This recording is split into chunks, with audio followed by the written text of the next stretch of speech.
All right, all right. You know what that sound means? That sound means it's another great edition of the Thursday Night Throwdown. Look at that, my boy. My boy set up something incorrect, so I will fix that. As I see already, you guys cannot see squat. All right. All right. So we are joined. We got some games kicking off at 7:30. We've got the Dubs and the Memphis Grizzlies. I really like the Grizzlies here first quarter. Sorry. The Dubs have basically been terrible in the first quarter, basically trying to get behind 15 points in the first quarter. They've actually haven't been down by less than 10 in the last three games. So with that, basically say Grizzlies are a strong first quarter team. Even though everybody's kind of missing in this game, I still really like the Grizzlies to win the first quarter. I actually took a small value on the Dubs. No one knows what value there. A couple plays I like. I really like the Magic. I know they're actually losing right now, but I don't think this Jazz team has enough firepower. Their bench is actually dreadful of what's playing. So the Magic will come right back as soon as they switch to their bench. So I would take the Magic live right now. In fact, that's what I'm going to go do. Hornets and Pistons. I like the Hornets to win the game. I don't think the Pistons can care to lose and win another game. Just if they want to have their chance at the worst line in the league, and I know you just got to kind of fit with that. It's not going to basically be they can't win another game. Hornets should win this game going away. Pacers, Rockets. Rockets are trying to do their best to get first string, get that first pick, get that best chance of the lottery. I know it's not a given, but yep, that's what I like. So the Grizzlies start the game off first. They score, not shocking. There, so I'm gonna go ahead and see what the live line is. The one problem with this pace betting this game is the pace is going to be nuts. You're already looking at a 120. That's not what I wanted to take. What the hell was that? Sorry, it bounced me, and all of a sudden I went from taking the first quarter to taking Memphis minus 5.5. Not what I want to do. I want the first quarter. Memphis minus 4.5 in the first quarter to start off 5-0. Now I got to wait till the Dubs actually score a bucket.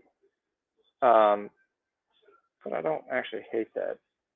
Like I said, the Dubs don't play any defense. They kind of play around. They shoot threes. If they fall, they're in the game early. If they don't, they just go. Eventually, they're going to fall. So we shall see what's going on. D is returning in. He should be in here shortly. Rich should be in here as well. We'll talk some college basketball. We got the tourney getting ready to come up. We've got the bracket that's already been released for anybody who's interested. So we do a bracket every year, try to get as many people as we can. So, yep.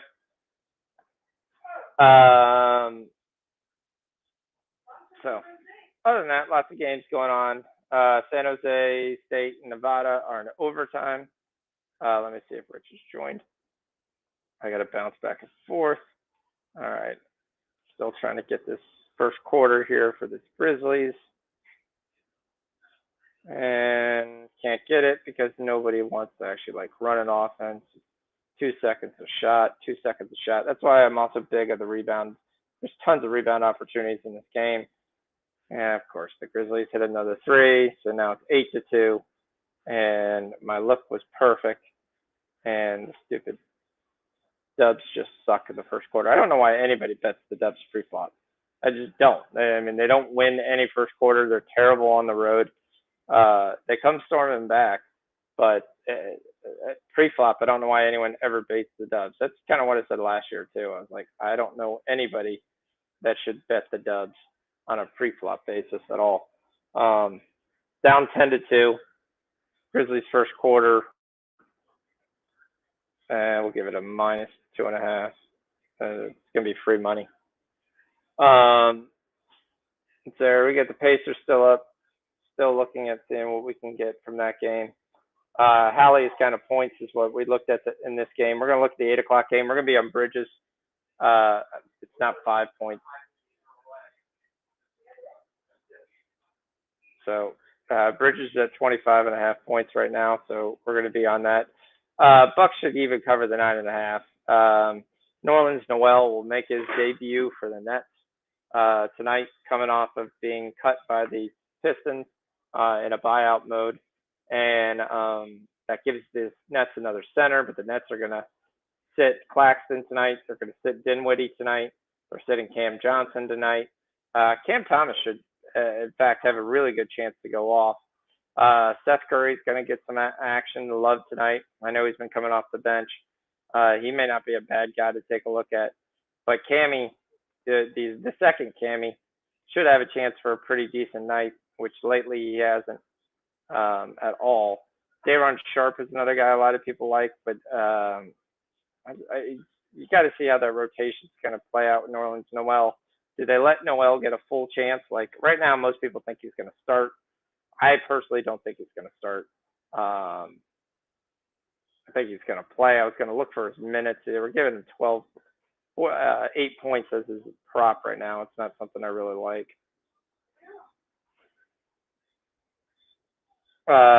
Bucks will be out with Giannis. Doesn't matter. They've shown they can play without Giannis. I don't care about that at all. Drew Holiday should have no issues getting points and baskets. I think Finney Smith will have to definitely hit the boards a little bit harder tonight, especially versus a Buck team that needs to happen. So I like that move. Finney Smith and the rebounds. You're looking at 5.5 right now. Here's your pre-flop line.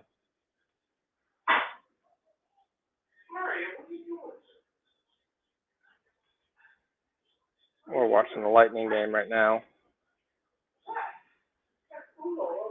Grizz are up 10.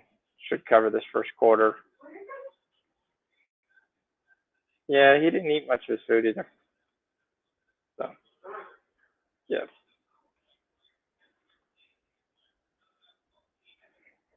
So I was going to look at Noel's rebounds to see if they actually let him play. If they let him play, and he does start, as most people think he will. I mean, that's the confirmed lineup is he's starting. He should easily get 6.5 rebounds.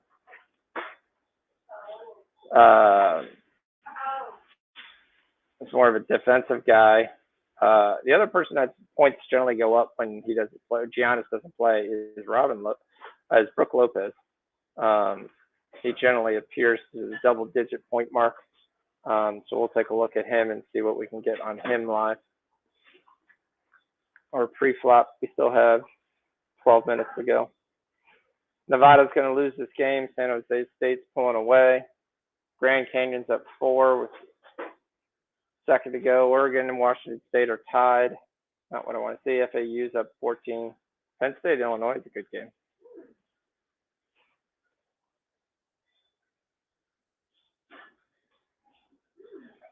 Let's look at what Brook Lopez points are. 18. Damn, that's a lot for Lopez. He had 26 the last 2 games that Giannis didn't play. So probably makes sense why they put it 18. I just can't bet 18. That's too much. I bet 16, but now I got to find something to pair it with. I'll pair it with Holiday's assist. That'll work.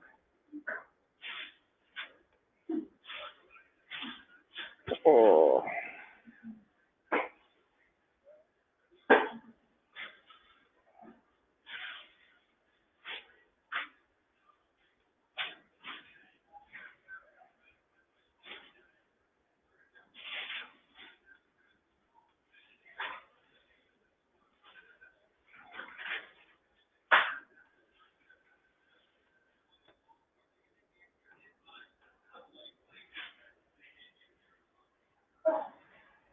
Nevada's got a minute left to get back in this game. Warriors down 9. Tons of points in this game. And the over's already pounding. Wait, the over was high too. Kind of shocked at really how many points we're already getting. I mean, we're showing a 246 live right now.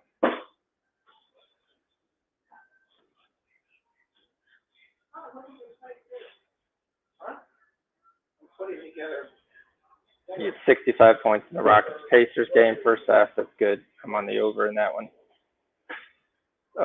63 in the Hornets Pistons. It's going well. PJ's got 7. That's good to see. Oubre's got 2 rebounds already.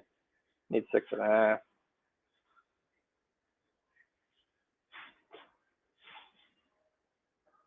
Jalen Duren did play, but he doesn't start. Wiseman starts. Pace in that game is unreal.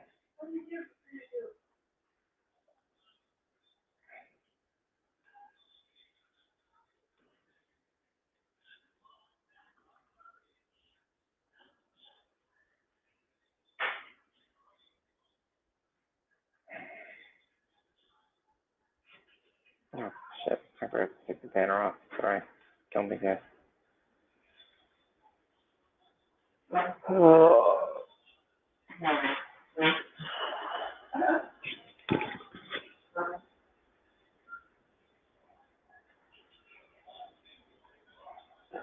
Magic battle all the way back, like I said.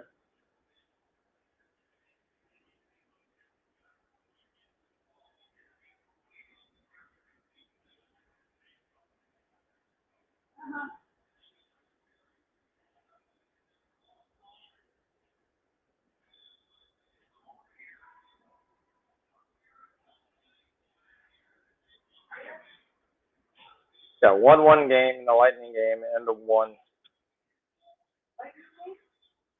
Yeah, it's a hockey game that's going on right now. Yeah. You don't know what that person is. That person. Respect. Could have been worse. One bad. That's good. She got on the job. John?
Sorry about that, guys. So, yep, I apologize. Yeah, so like we said, Magic down three, still our play. Definitely sticking with that. Rockets came up a little bit closer to Pacers. Hornets pulled away, and we're going to win this Grizzlies first quarter easily.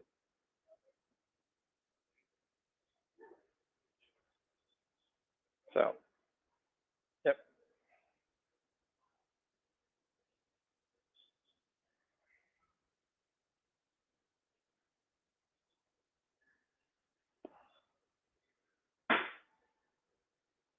Oh, so we'll see. We got 1-1 game in the Lightning game. I do kind of like the Lightning second period over. They last two games basically they've either been shelled or they shelled the other team all in the second period. North Carolina, Virginia. God, that's an ugly basketball game. I know that's how Virginia plays, but come on. Who really wants to watch a 24-25 halftime score?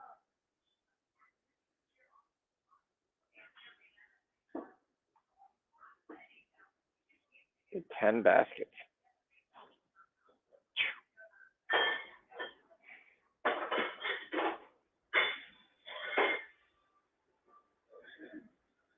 And we talked about it earlier. San Jose State was pulling away from Nevada. They were up 6. Now a 2-point game with 5 seconds to go. Gotta love college basketball. You're never dead. Down 30. All right, here we go.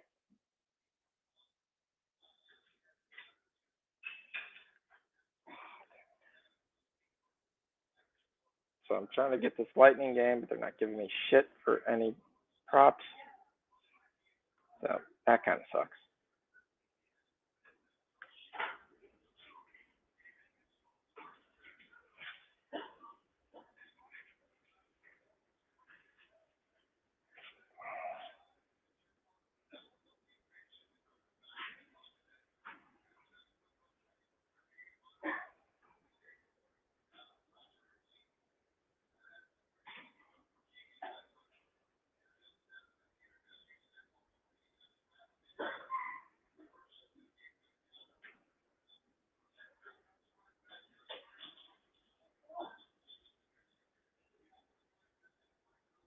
Oh, nice.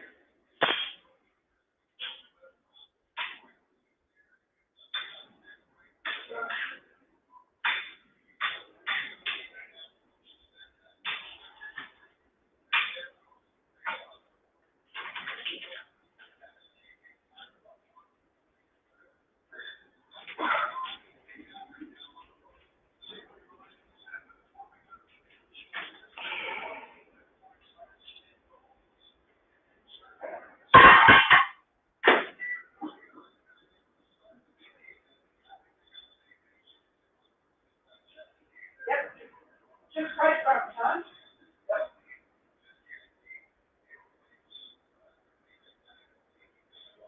Okay.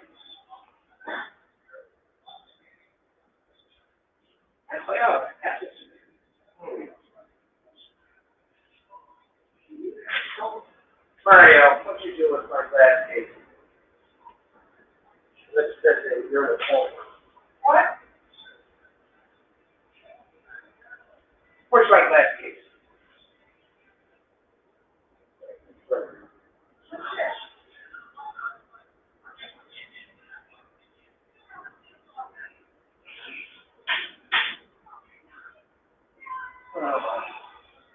No.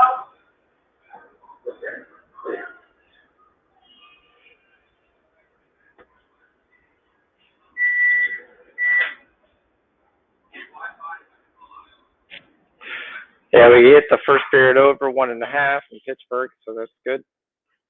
First winner of the show.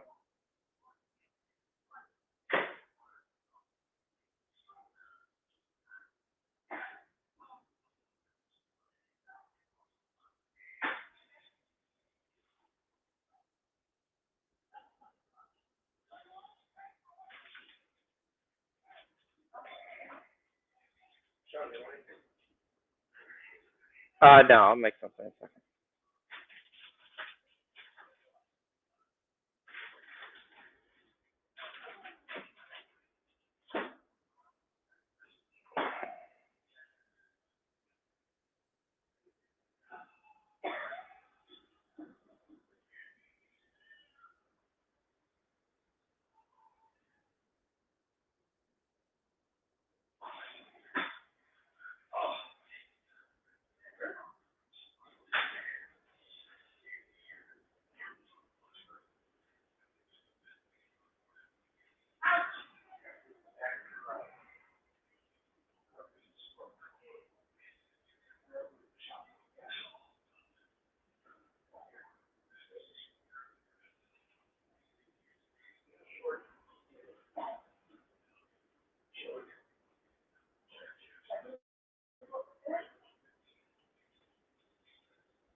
There you are, Rich. Hey, what's up, brother? Hey, can you hear me? Rich, I can't hear you. Rich, I've had no volume on you.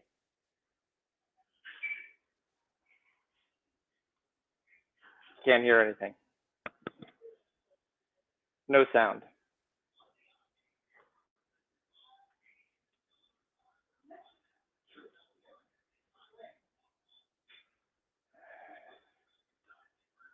Rich, can you hear me?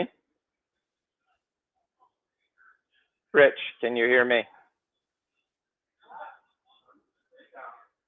Rich. Let's check something here. Guys are having a little audio difficulty.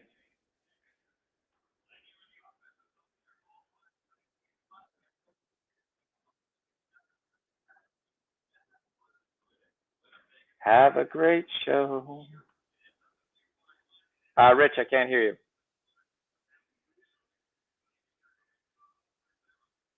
Rich, you're still on mute.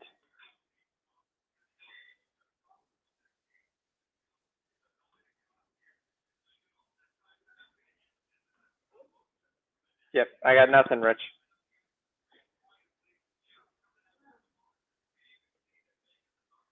Rich, why don't you pop in and pop right out?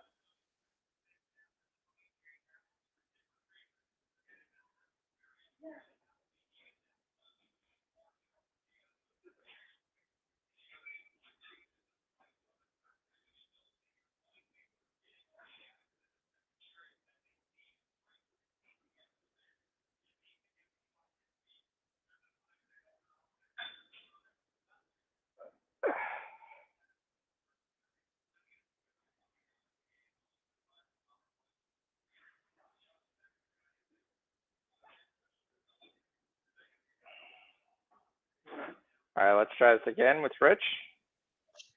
How about now? All right, now I can hear you. Okay. Yeah, I don't know.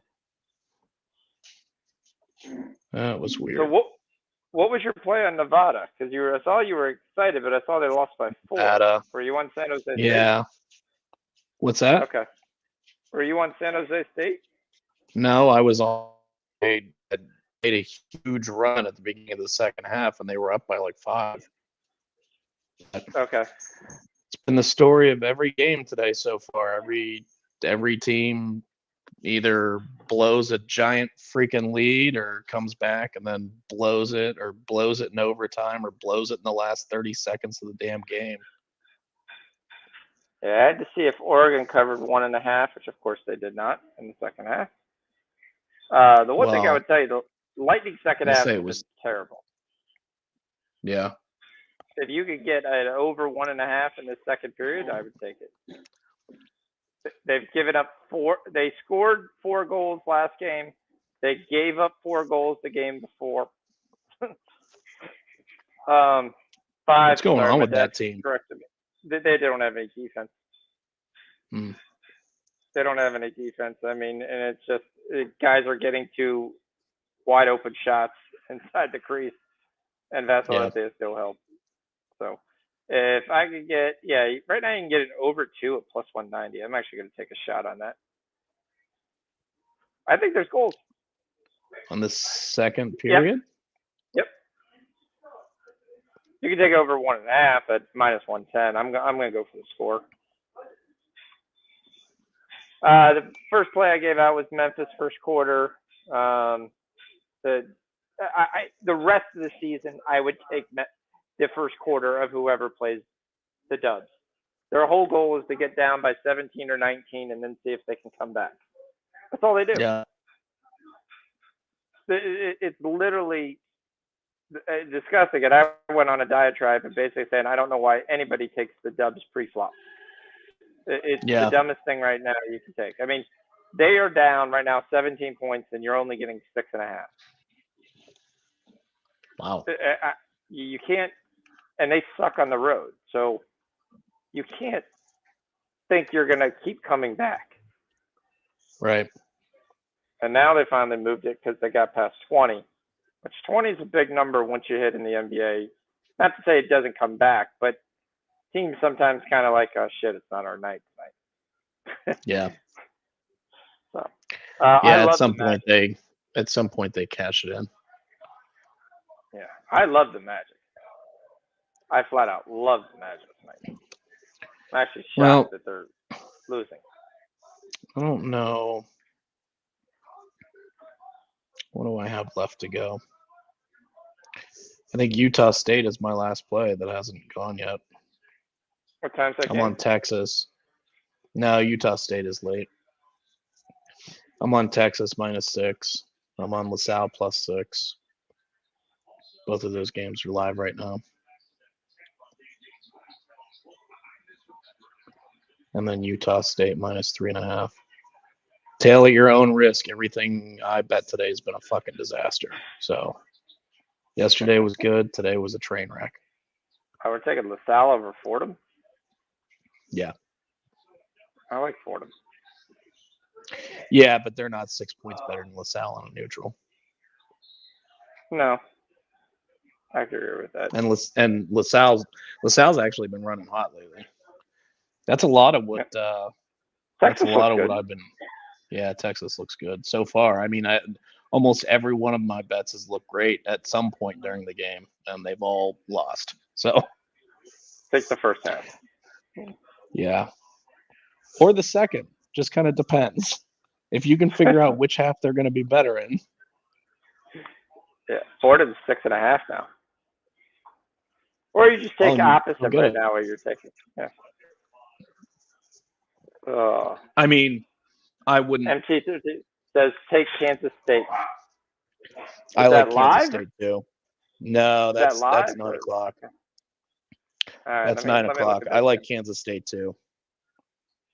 Like I said, I was at the Strawberry Festival, so I haven't really looked at anything.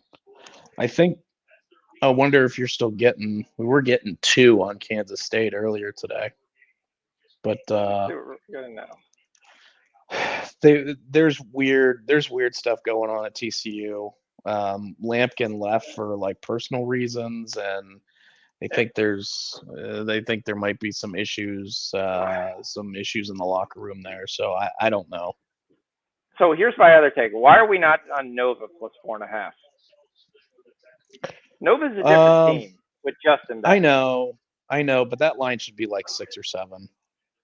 I think there's so many people buying on Nova right now that there's no value. There's no value at all. I mean, if they can do what they did to Creighton last game, then they will win the game. But Creighton's a better team. Creighton's a better team than Nova, hands down. Nova's better right now. Talk your favorite Pac-12. Arizona, Arizona State, USC. Why am I not taking those? Let me see. I don't even know that I have. You have 4.5 in the USC Arizona State matchup. North Carolina, Virginia, whoever gets the 50 wins. That game sends basketball back 100 years. I'll tell you, I do like Arizona and USC parlay. I mean, I think Arizona State can beat USC. I think Arizona will roll Stanford. Yeah, I know. The other game I really like, I like Clemson -1. I like Clemson -1 also. Okay, then let's make that a show play. 2 of us. I mean, I would. Yeah, I like Clemson -1.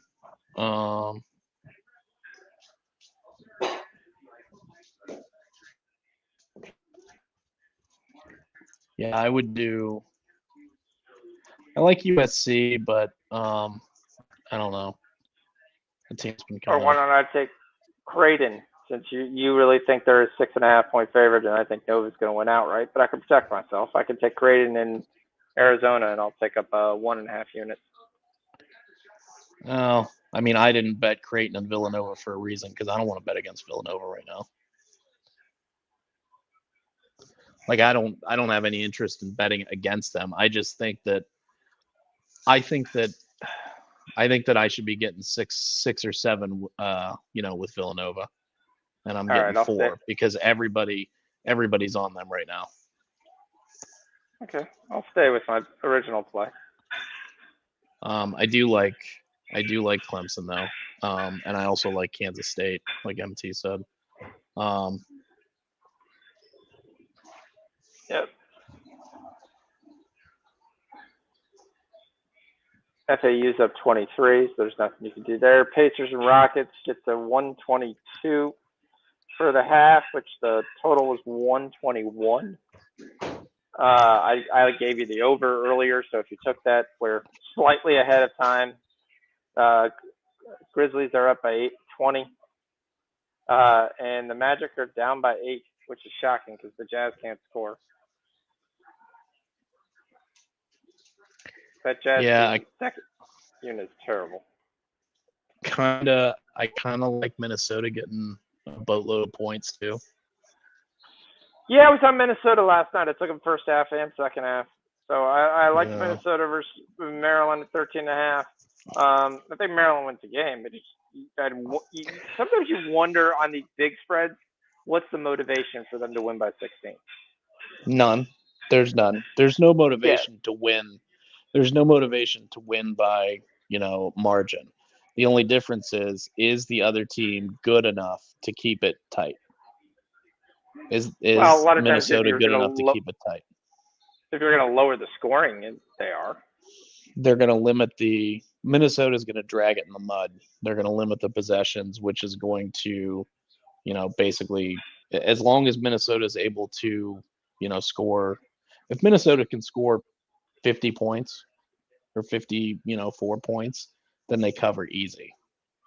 Okay. So I don't know. I think they can cover in that one. You like your Ohio State versus Michigan State tomorrow?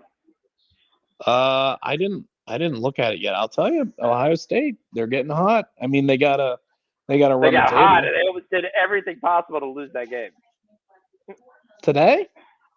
Yesterday. Oh, yesterday. Oh, Jesus. Yeah, that second half almost killed me. That was like, you're up. You're winning. This game's over. Look at it. It's 20-point win. It was 27. It was 27 with like 15 minutes left in the game, and then they got it all the way down to like 4. I'm like, oh my God. And Wisconsin sucks. That's why I was hesitant on Ohio State against Iowa today, because I don't know. I think Iowa is a significantly better team than Wisconsin. They've just, I don't know. This year they just haven't been, I don't know. We were talking in the chat, how come everybody's, always on Iowa? And I think it's because we've seen it from them, right? We've seen them when they get hot. They can put 100 on a team. Like, well, their whole deal is their shooting. If they can hit shots, they can there. But what I've started to realize, they can't really guard anybody though. No, their 3-point shooting, when it goes cold, it goes really cold. And if the only shot they take. Yeah, if their threes aren't falling, they literally have no chance. They have no chance to win a game if the threes aren't going down. All right, I am staying with it. I'm taking the Magic second half -4. Who are they playing? Dancing. They're playing the Jazz without Jordan Clarkson. I mean, they're playing the Jazz with. I'm sure it's your fantasy team of Taylor Horton-Tucker, Markkanen, Kessler, Abaji, and Olynyk is your starter. Yeah. Your bench is Chris Dunn, Johnny Juzang, Daniel Jones, Rudy Gay, and Sam Fatichio. Yeah. I picked up Chris Dunn off of waivers. He's had an okay last week or so. I thought he was going to start. I would have liked that move if he was going to start, and then all of a sudden he's still not starting. They started Taylor Horton-Tucker at point guard. What? Yeah, that's a strange move there, but I don't know. He's been putting up okay numbers, in the limited minutes. You think he would be earning a spot in the starting rotation? Yeah, I will tell you. I thought Sharp was getting ready to take off, and they basically took Sharp and they said, "Here, stand in the corner." Yeah. We'll see if we get you the ball. And I don't know why, because he's a dynamic scorer that just goes off. I mean, Nets and the Bucks went off. The first half of this game is going to be 190 points. There's going to No be worries, D. almost zero defense. No worries. We'll be here. Yeah, I mean, I ended up dropping. I think I dropped Sharp. I don't remember who I dropped him for though. It might have been for Dunn, honestly. Um, Oh, I'm yeah. struggling now because I got Jaw, and he's a huge part of my team. My team is basically Jaw and Tatum. It's Jaw and Tatum, and those are my two biggest scorers.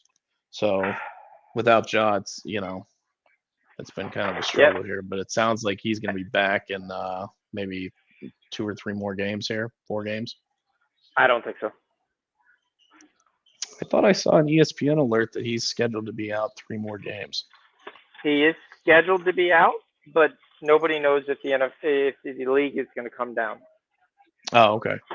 Yeah, they said he's not going to be. He's cleared the investigation or whatever. He's not going to be charged on anything. Well, but yeah, I mean, the league could do its own thing for sure. The way where the league could do it is this, because there's an NBA rule that you're not allowed to have any firearms from any player on an NBA plane. Yeah. And after he brandished the weapon, he got on the team plane and flew. Oh, okay. And he even admitted he had the gun with him. Oh. That's the part where they could come back. I've heard 50 games. I've heard the NBA could really come in and literally give them the playoffs in 50 games. I mean,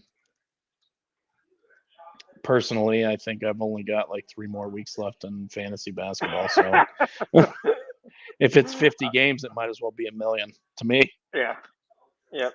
So, and that's he's going to be just like Landeskog for Colorado. No one knows when he's coming back. Now, apparently, it might be the rest of the season, and he'll try to play the playoffs. Well, he's been skating with the team for 2.5 months. Who was the guy from what was it?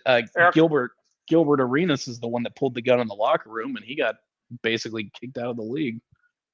Yeah, well, he got a suspension for 50 games. So, yep. And by the time he came back, it was kind of He was kind of on the tail end anyway, I think. But how dumb? No, and he was a guy who could get points on a bad Wizards team. Yeah. And which made him look like he's a little bit better than what he is. All right. So, not sure if he was ever really that good. But I mean, that's the issue that you have. Like, you look at the Rockets team, you look at Utah now. This Taylor Horton-Tucker, who's now all of a sudden getting 15, 16 points a game and a couple rebounds and a couple assists, really, once and again, now a good player, and the Jazz just should have played him, and they never played him. The fact that there's nobody else on that team that can score. I literally watched that team the first time they played without Clarkson, and they went 4 minutes without anybody scoring. The only way that team scored a point is if they got fouled. They went to the line. Yeah. I'm at Bowling League watching Auburn. What's up? What's up, D? Yeah, I got this Auburn. Oh. Well, is there? Oh, yeah, Texas on right now. Texas Oklahoma State's on right now. Does that mean basically you've been drinking because you're forced to watch Auburn play basketball? I mean, they are getting their ass kicked by Arkansas. I was gonna say, who was that? They're playing Arkansas, right? Yeah, Arkansas's up 9. 15 minutes ago. Game I really had no interest in was Auburn and Arkansas. You getting to this point in the year, and there's a lot of teams that I'm just like, I don't think I want anything to do with that. We've been talking in the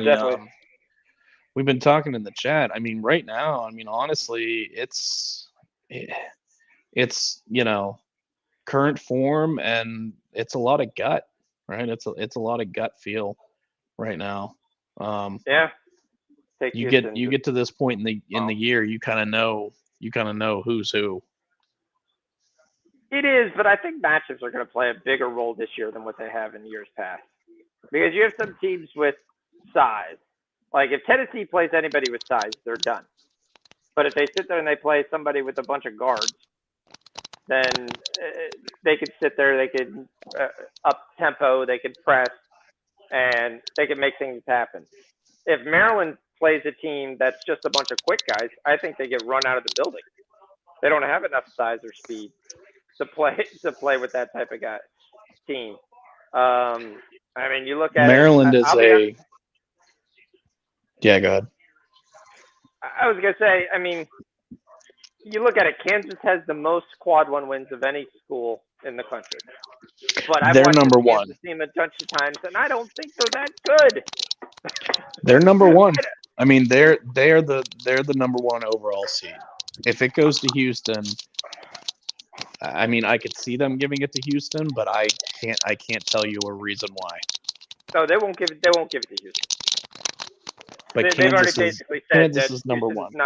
Houston's not even really in the running for number one, even though they finished the year ranked number one. So what's the point of the ranking if they're not the number one team? But they won't give it to Houston. There's no way they will give it to Houston. Well, number two in quad one wins is Purdue. So it could, and Purdue is somehow ranked in the top five. But again, it's because of it's the strength of schedule in the Big Ten. Yeah, I mean, yeah, you're all getting these artificial teams are in the top 50 net rankings, so it doesn't matter who they're playing. Basically, outside of like Minnesota and God, who else is bad in the Big Ten? It's basically been Minnesota, Ohio State, and Nebraska. But I mean, even Ohio State's been they've been in the top 50 net most of the season because their metrics are fantastic. They just haven't been good. I don't know. I mean, we'll see. We'll see how it plays out. But it should be a very interesting tournament. I mean, I don't think there's if it's not Houston as the number one overall, it has to be, in my opinion, it has to be Kansas, and Purdue is the only other team that's even in the conversation. I mean, it would be a travesty if you gave it to Alabama. Yeah, no, you can't. You can't give it to Alabama right now. Not after the last 2 weeks. You can't give it to Alabama. UCLA, I could see UCLA. UCLA wins the Pac-12 will be very interesting, especially depending upon who they play. As long as they don't end up playing like Arizona State.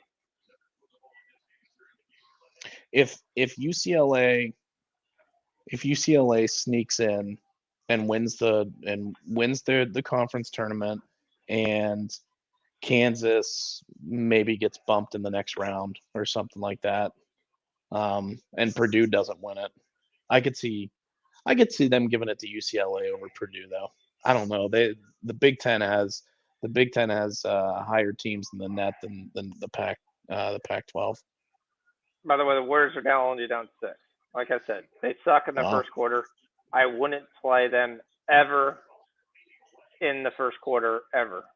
I would play the other team for the rest of the year every first quarter. So they're because all it is just bombs away, and whatever reason they don't start off well. And Draymond Green is basically, for all intents and purposes, playing the point guard. And with him playing the center position right now, that's why we took his points. He's playing the Kevin Looney dump offs, and that's what he's doing, and he's getting those. The other guy that's been very interesting is Warriors. Okay, I hope you guys go because I have a lot of futures that I need to hedge off of because I don't think you have a shot in hell of winning. But if you could get to the Western Conference Finals, I'll be happy that I can hedge. But yeah, I mean, obviously you're playing a Memphis team, not the same team. I love Santi Aldana. Aldana's another guy I took 12. I didn't give him to you guys because they raised his points, but I took Aldana again. I just think he's gonna be the difference and see what there. And JJ's learning how to play. Like I keep you guys laughed at me when I said JJ's a mix between Kevin Durant and Giannis, and he's starting to try to do that little spin stretch move like Giannis does, just with that length and starting to figure out how to use it. And he's going to be a guy who can score points. But I don't think they're going to do anything without Ja. So I don't think they'll do anything with Ja. Flat out honest. Yeah. Penn State. I'm watching Penn State, Illinois. Penn State is up 4. 5 minutes left here. Yeah, FAU wins. They win by 24. North Carolina. I had was FAU written down, and then I'm going through making my bets. And I'm like, nah, I'm not going to take FAU. Like, that's a lot of points. You points. had to take a -10. Yeah, that's a lot of points. That's a lot of points to cover in a conference game. But they're just so much better than everybody else. They're I had so no good. goals in the Knights Tampa Bay game in the second period. That sucks. I've got Boston up 2-0. Not surprising on Edmonton. I was actually watching that. I was watching the Nevada San Jose State game, and they were talking about. Nevada and what happens if they lose and what they need to happen, and thinking, well, Nevada's got 22 wins. I don't know that they need a whole lot to happen, but they were like, well, if FAU doesn't win, if FAU doesn't win their conference tournament, then things could get interesting. And I'm thinking, do you guys watch other conferences? Like FAU, there's zero chance they're not making this tournament. Like there's zero chance. They literally beat every team by like 20. Yeah, they should win their conference tournament, but if there's a chance they don't, then they're gonna they could steal a bid from somebody. Yeah, they'll get an at-large. Yeah. They're gonna be in the tournament. Yeah. FAU. If FAU isn't in the tournament, then something is wrong. Yeah, I think we take USA as a future in the World Baseball Classic. Why? Because you have the upset of the Korea here by Australia? I couldn't tell you anybody who's playing anybody except that one fact. And I only know that I don't think I've seen a roster like the USA has ever had like this. Korea got beat by Australia? Yeah, bad. Really? Yep. And they picked a guy off at second, like in the bottom of the 8th inning or something, trying to steal second. I wish this World Baseball Cup wasn't going on with the college basketball conference tournaments. It's actually the dumbest thing. Why didn't you do this thing in February? I don't know. It's a bad time. Yeah, I could tell you anything that's going on. I could tell you any publicity that's happening. Yeah, they're not getting any. They're not getting any coverage. So. I mean, and they're not getting any coverage, and that's from. I'm saying that as somebody who actually would want to see something. Like I've looked for, anything, and it's really minimal. Yep. So, Hornets are up big. Warriors are down 6. Bucks were down 5. Now they're up 9. This Nets team that they're rolling out tonight just sucks ass. Oh, 8-7. 8-7 Australia. Yep. Pitching nightmare. So, have we gone over the hockey at all? Tommy Edman playing for I tried to add all the hockey that was in it. It was in the ticker. So, I mean, your stuff you gave was Ottawa. You like to beat the Kraken at home. That's tough. But you gave the Predators getting ready to beat the Coyotes. Coyotes are a strong team, especially lately. Been playing really well. So, but yeah, and then you had the over 1.5 in Pittsburgh, which we cashed. That was good. So, yep. What? Anything else that I missed? Yeah. I mean, I lost Kaprizov for basically the entire fantasy season. You have 2 more. What are your other 2? Yeah, good luck because I play you next week.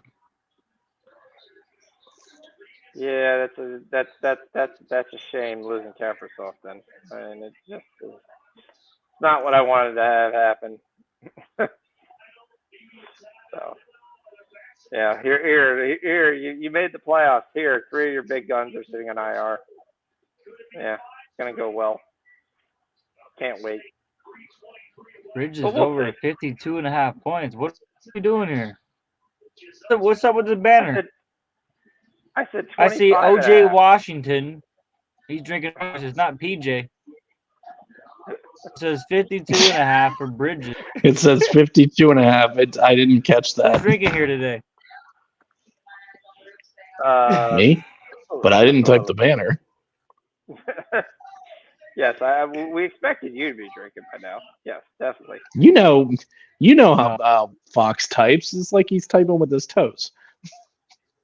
Everybody always says that. It just I don't know why it is, and it is.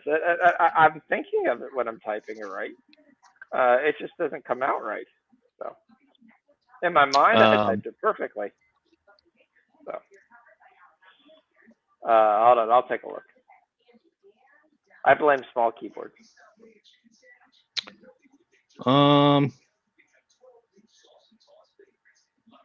Hey, somebody scored. Eric Carlson scored a goal.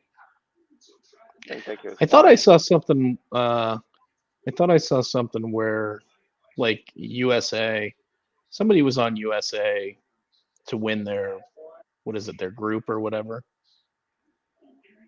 because their group is like super weak. It would be tough if they were playing soccer, but I saw the thing that said, yeah, if are you sure this wasn't a soccer World Cup group and they just right. decided to have that? Yeah, like from a baseball perspective, it's like, yeah, 4 countries that haven't ever played baseball.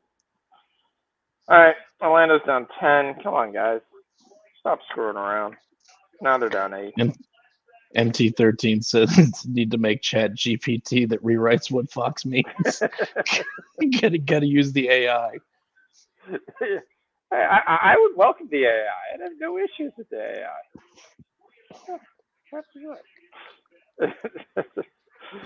This is really what he meant. This is the way it goes. So yeah.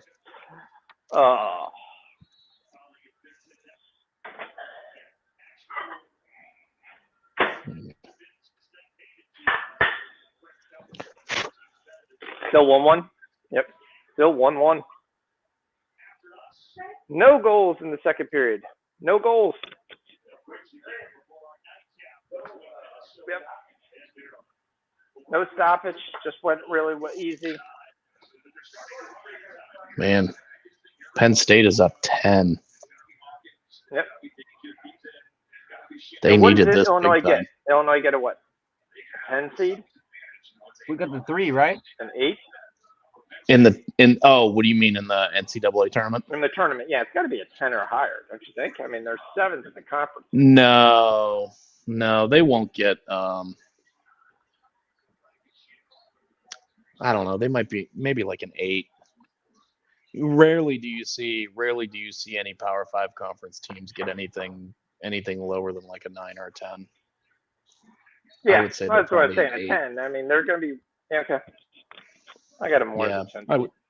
I would say an 8 maybe. I don't know. This Illinois team is so I'm taking a Lightning 3-way right now. Okay. That's official. They've sucked ass. They've sucked ass recently, but yes. Aren't they playing the take Knights? that. They are. Oh, G is going against you. just shitting right on me, kicking me Yep, on down. Until you get fully healthy, Rich, going against you. And I'm a Kings fan, so yeah, I'm gonna keep digging in that hole. He's fading. He's fading Jamie Quick. That's what he's doing. Also, I've got a 3-way. You got him on a 3-way?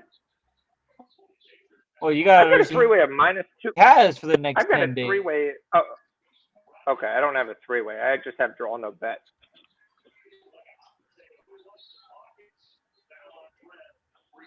Yeah, I got plus 105.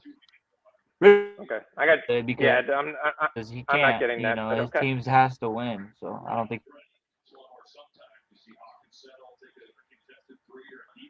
All right, Pacers are up 8. Bucks are up 14. No surprise. Warriors got it to 4. Now the Grizzlies have pushed it back to 9. And the Magic have decided not to show up. Down 15 now. They've scored 8 points. Oh man, the Group C, USA to win Group C is minus 400. Yep. I don't think that's what it was before. That's why you got to take them to win the whole thing. That's the only thing you can do. Yeah, minus 400. Yeah, but yeah, Mexico, Canada, Great Britain, and Colombia. Come on, guys. I don't know. Canada just got equal pay apparently just for their men's and women's soccer team. That made sense. Depended on the men agreeing to the contract. Well, yeah, because they probably bring in 75% of the revenue. Yeah, but it's the men agreeing that the women get. This is not percentage-wise. This is equal pay.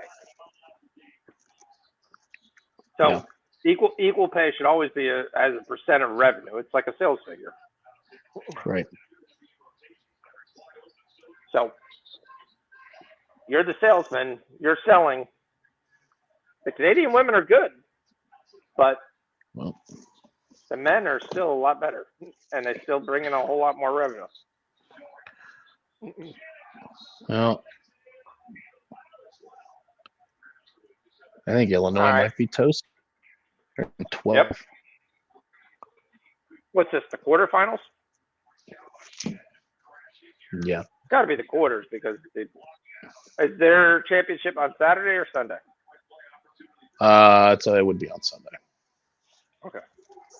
Yeah, Big Ten's always on Sunday. If you Big took Ten's Brett Burns usually over 2.5 shots on goal, it cashes. Nice. Well, my bad, I didn't mean to cut you off. Do we have an idiot championship on Sunday that's like where it is like the one year that like the championship was after the selection show? I was like, what was the point of that? Oh, God, I hope not. Usually the Big Ten. I see no college basketball on Sunday. Really? No, that I see can't. none. Unless they're not showing any schedule. I'm literally showing right now from my CBS Sports line. It's not showing any college basketball on Sunday.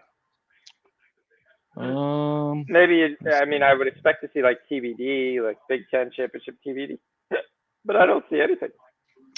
Yeah, I see 5 games.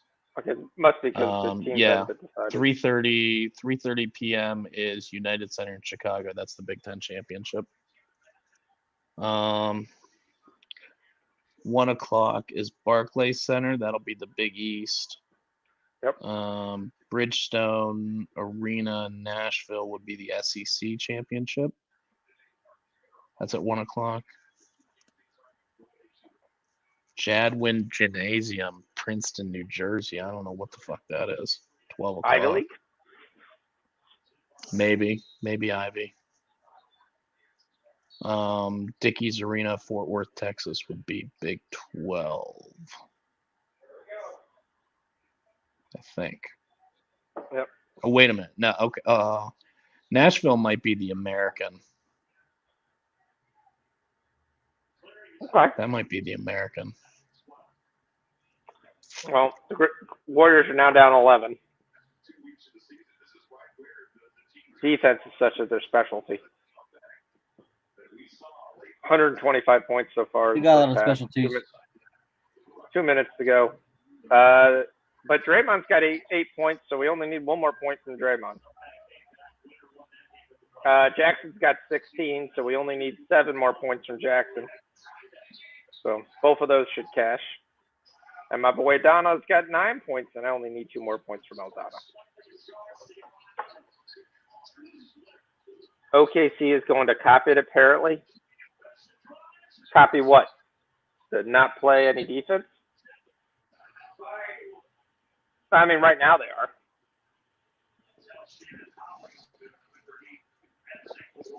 I'm not convinced OKC wants to make the playoffs. SGA is playing every other day. Jalen Williams is out. What I hear is not a reason really to be out.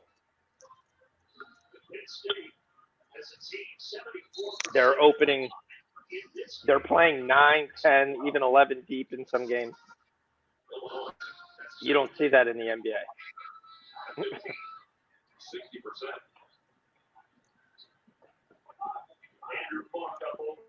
Unless you really do. Damn. See, the Warriors are so streaky. They went from being down 4 to being down 17.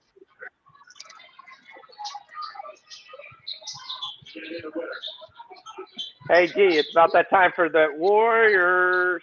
Warriors. Warriors. Here we go. What's the number we're getting? 9.5. Let's go. I'm on it. Okay. Now they're not giving it to me. +1. Oh, no, I'm not taking that. Well, they're not giving it to you because Tyus Jones going the free throw line. So you're about to get 10.5. I'm just gonna take the third quarter over and hopefully we score 40 points ourselves.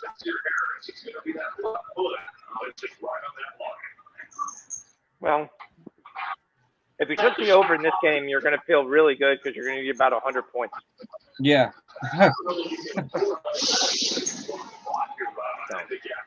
And that's been the flat out joke.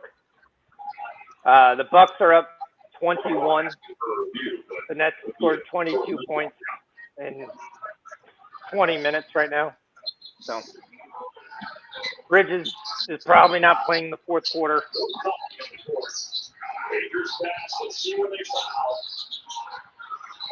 The Nets have only had 4 guys score in 20 minutes of basketball.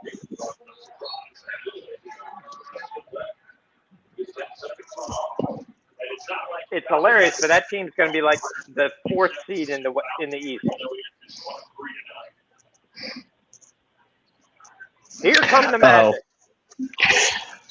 MT was talking about the stadium. Oklahoma City's going to copy the stadium, the Dickies. Oh, okay.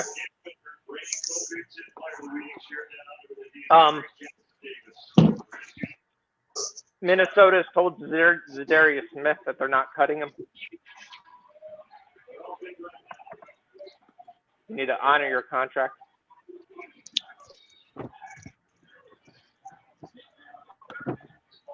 It's all right. D-Hop's going to the Kansas City Chiefs. It'll be all right. How do you think D-Hop's going to the Chiefs? I mean, we just freed up $49 million, so why not? How'd you free up $49 million? We didn't Chris sign Jones. Orlando Brown, and we cut Frank Clark. Oh, Frank Clark. That's right. Yeah, but that doesn't free up $49 million. Yeah, it does. We never signed Orlando Brown. Well, I mean, we will, but until then, we have 49 freed up. I'm not sure that number's right. I'm going to check that. I'll send you the link right now. Fox is going to double check your math, D. You better watch out. Okay. He's a numbers guy. You got to watch it. I am a numbers guy. And I look at it. Yeah, here you go. 40 million. How about that? Is that better? No, I still don't think That's number's still We a didn't chunk. tag anybody, and we cut Frank Clark. Frank Clark was expected to what? 25 million. Frank Clark had his dead cap of $7 million. Okay. So by getting rid of Frank Clark when you did, his contract, he did have a team salary of essentially, which would have been essentially, 2023 of the cap charge is $7.6 million, but he had a salary of with bases and prorations. Gonna give me it? Where's his contract issue? He signed a 2-year contract for $29 million. Last year's deal was for 10. So you cut $19 million, but that doesn't mean you had $19 million in cap space. That's just, you were already over the cap. So you only have $16 million available, unless you did something with Chris Jones today that hasn't been reported. So what did they do with Chris Jones? They didn't cut Chris Jones. That would be completely asinine. So yeah, the Chiefs have 16 million under the cap right now. So you might have cleared his salary, his dead money, but that didn't actually give you 40 million to play with. We had 21 million in cap savings by cutting him. You got from his contract. That doesn't mean anything if you're already over the cap. You still only have $16 million. That's fine. That's frees up money. We need it. That's 49 million. I mean, I feel like we're gonna sign Orlando Brown regardless. But what up, Gerardo? Yeah, you're gonna need to sign a right tackle. You're gonna need to have big guys that you're looking at. So yeah, I don't see them going after DeAndre Hopkins. I just don't.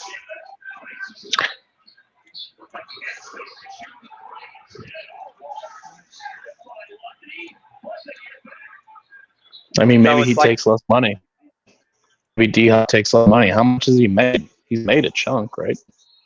Yeah, he made a chunk with Arizona, and if he signed more than a rookie deal in Houston, then he made a chunk there too. I mean, argument can be made that he could come to Cleveland. I just don't know. I just don't know that there isn't a better way to spend money. I think there's a better way to spend money than on a wide receiver. I mean, we've got Cooper, and I heard that they were the leading candidate to get to sign Alan Lazard. Yeah, he's a wide receiver. Could be a nice number 2 there.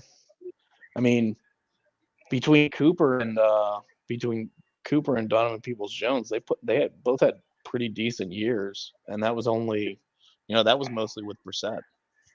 But he's not even cut yet. Who, D-Hop? Yeah. Not officially. He's officially. I thought he was a free agent. No. This was always, they said they would trade him. Oh, his free agency comes in 2025. No. Mm. So right now, if you look at his contract, he's scheduled to get $19.5 million base salary. Cap number is $29 million.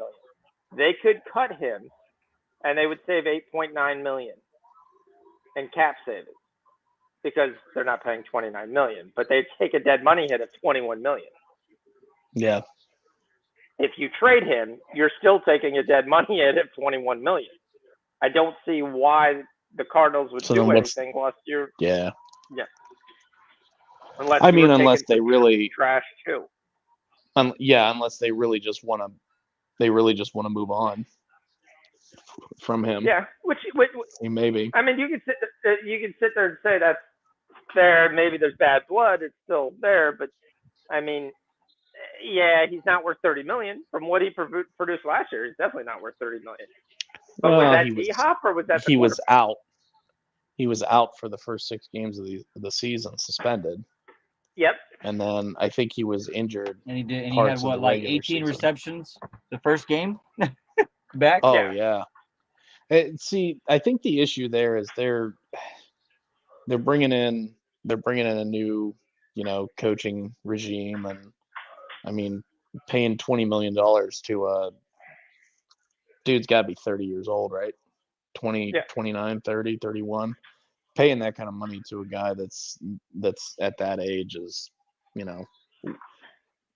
it can be spent in better ways.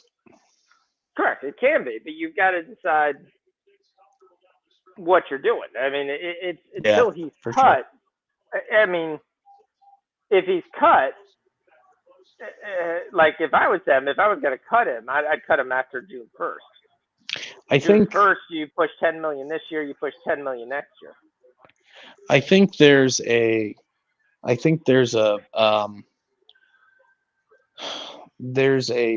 disconnect between fans or guys like us, fans of the sport in general, between what makes sense for the team to get better and what makes sense for the team money wise, like marketing. Like that's kind of a thing that we don't, a lot of times as fans, we don't really look at. We're like, well, they can spend this money better. And it's like, yeah, well, they could spend the money better, but they're not going to put the offensive lineman on a fucking banner outside the stadium. Like nobody gives a shit. Nobody's buying a jersey of an offensive lineman, even though we know that that's a good idea. That's not good Yep. marketing. No, You know, the definitely wide not. receiver, the guy that's making flashy catches, he's the draw. He's the attraction. So Correct. Yeah. might not be best for the team. Money. Now there are places that have guys, but it takes multiple years for your guy to have.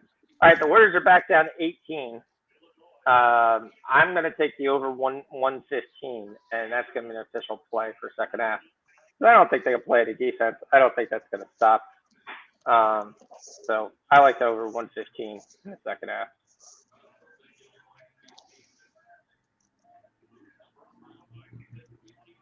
You can take the Dubs minus 7.5 if you want, but I'm just going to stick with the 115. So Hornets are up 10. Magic have come all the way back. They're up 4. Let's go. Need to cover 3.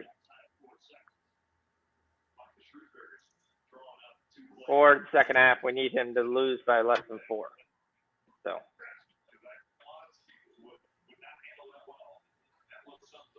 Two-point game is going to come down to the line. Do you believe in magic is the question. I'm here all week. All week? All right, the Hornets are up 10, end of the third quarter. Another defensive-oriented third quarter with 67 points scored. The Pacers are hanging on, up 8. Howie's got 13, starting to come on. He's got 14 assists. So that's good. 58-point quarter, 2 minutes to go. So once again, defense abounds. Magic are tied now in a 66-point third quarter. Markelle Fultz is your leading scorer with 23. All right, I'm taking the Devils to score next. You're taking the Devils money to line. score next. Well, we already have that. So if you didn't get it, you can get it now. And Nashville, first period over 1.5.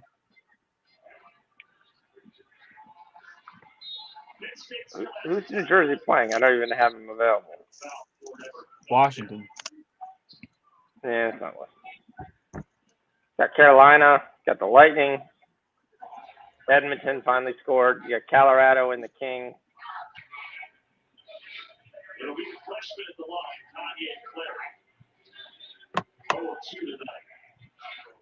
All right.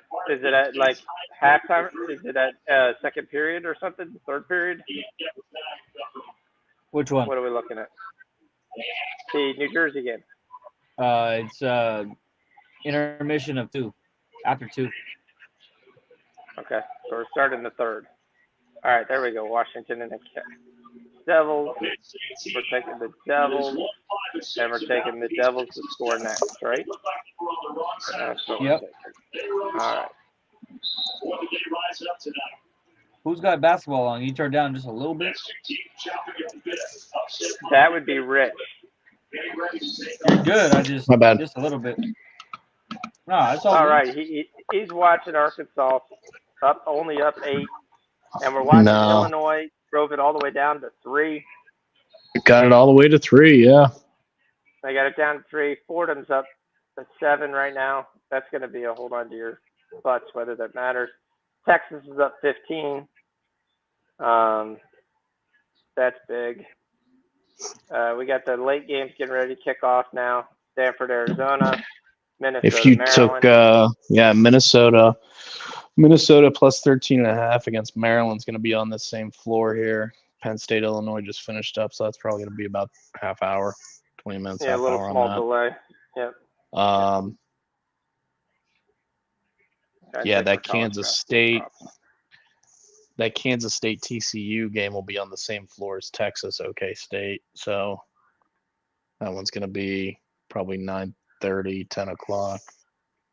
How much time's left in that Texas game? Six, Hold on. 6 minutes. Yeah, about Yeah, 6 minutes and some change. Yep.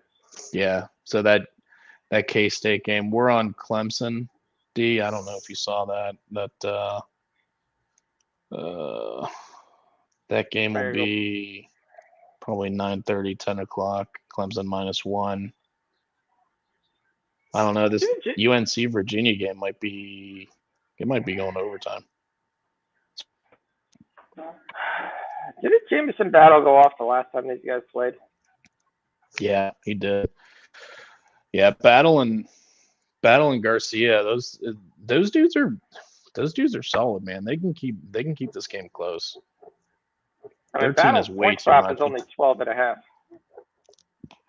It feels like, I don't know. It feels like that line is way too high. The Battle's only at 12.5. I'm going to take Battle. Where's my boy Arizona? Where's my favorite guy? Everybody plays around with two Bellis.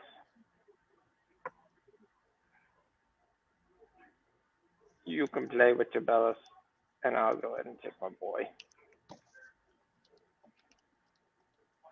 And I'm not giving my boy, so that's a no.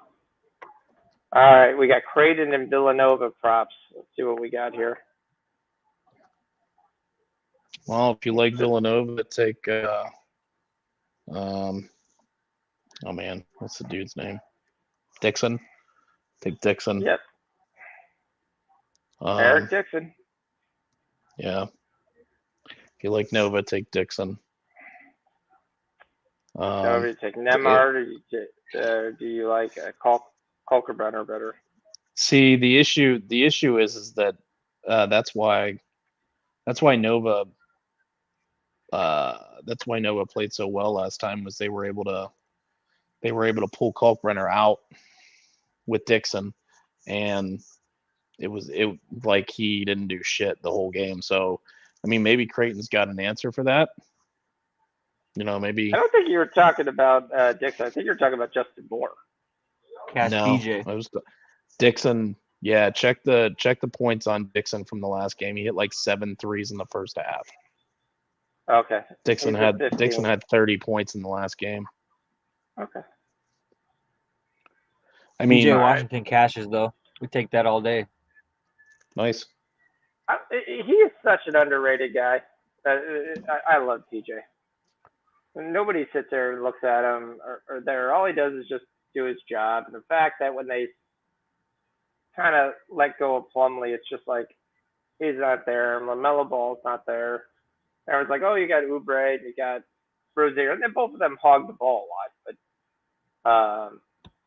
PJ just goes to work.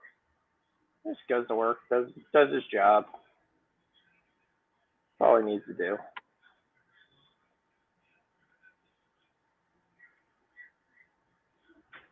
Charlotte's going to win this game easily. Gordon Hayward is 1 of 7 today with 2 points. Oubre is still playing for some reason with 9 minutes to go, up 16. Wiseman's got a double-double again. So how does that make you feel when Wiseman gets a double-double? Are you happy or are you like, why did we put on him? We were live when we drafted him. And for a team that has no size. I'm wondering, did he sleep with one of the coaches? Like, why is there something that? What's the reason that you guys just got rid of him? I know people said, "Oh, he troubles in the pick and roll," and I'm like, well, if you put Steph in the pick and roll with pretty much anybody, he's going to be a struggle in the pick and roll. Steph can't guard shit. Right. All right, so we're going to the fourth quarter. Magic and Jazz all tied up. Warriors getting ready to start the second half. Knicks and Kings later tonight, 10 o'clock. See if De'Aaron Fox is actually going to be back. Looks like he will play. Still a question mark on Jalen Brunson, so there's really no props available until everyone figures out what Brunson's going to do. Oh. So did you hear about the 3 rule changes that they're putting up to the committee that they think is going to pass for college football? No. Talk to me. Running clock instead of the Oh, I last did 2 hear minutes. running clock.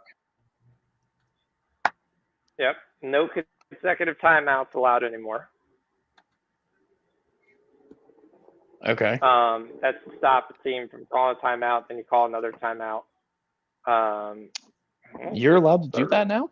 The same team? Yeah. College kids, you always can, yeah. That a guy called I 3 didn't know that. timeouts at the end of the game for a kick. So today we're gonna do, we're just gonna call timeouts, and I gotta look up.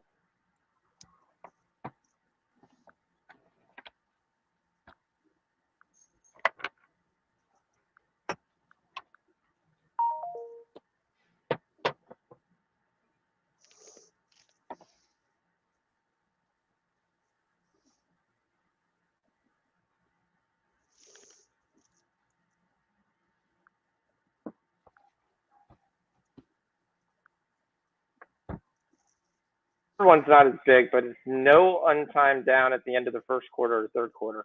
The penalty is just assessed essentially in the next second quarter and fourth quarter. No untimed down at the end of, you said First quarter, and third quarter. Yep.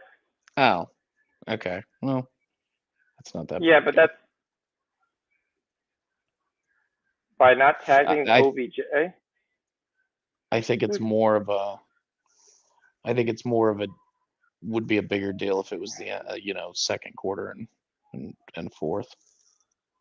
Yeah, your guy's off. I'm gonna have to reply to Steve's Twitter guy to show that he needs to understand the cap. It's not how the cap works. Sounds like a moron who doesn't understand what he's doing.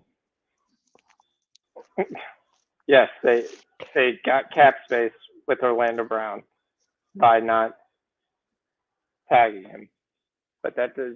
Oh man, Auburn came all the way back. Huh? Yeah, it's not saved cap space. Yep, 3-point game. There, you got North Carolina. Looks like they're going to bow out to Virginia here. Everybody loved the over in this game, but it's going to have no chance unless they scored. Yep. The Knights get a shorty. Nice. But there is a good for me. Talk about interference. So I'm taking Auburn. Plus 215. that was my question. Throw it out there. Yeah, you guys are. I mean, you got 3 minutes left in the game. They're down a bucket. Give me plus 215 on them. Yes, they didn't tag Orlando Brown. He becomes a free agent. It doesn't open up cap space. You didn't save any cap space.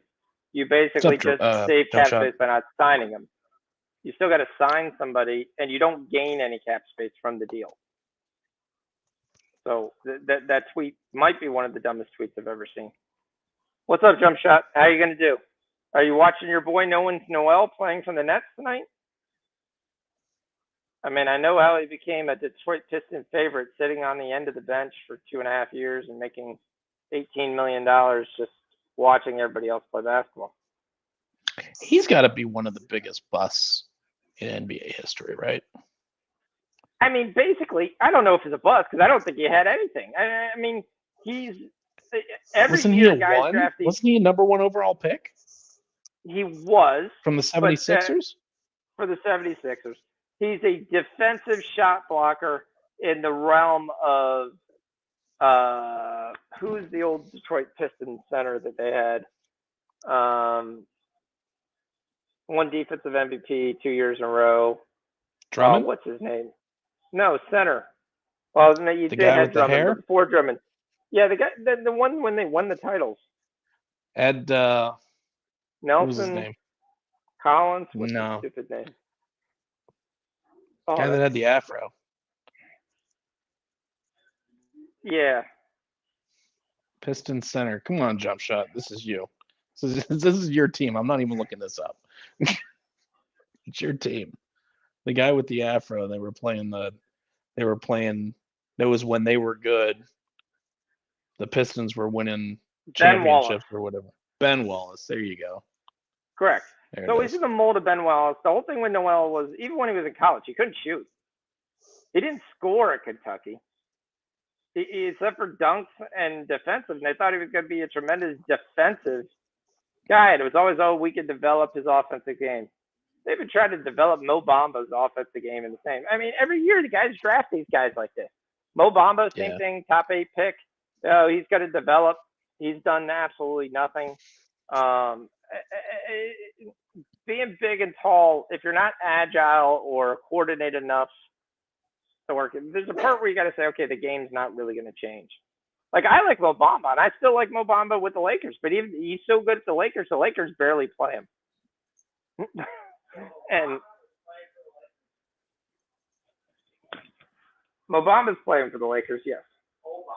No, not Obama. Mo Bamba.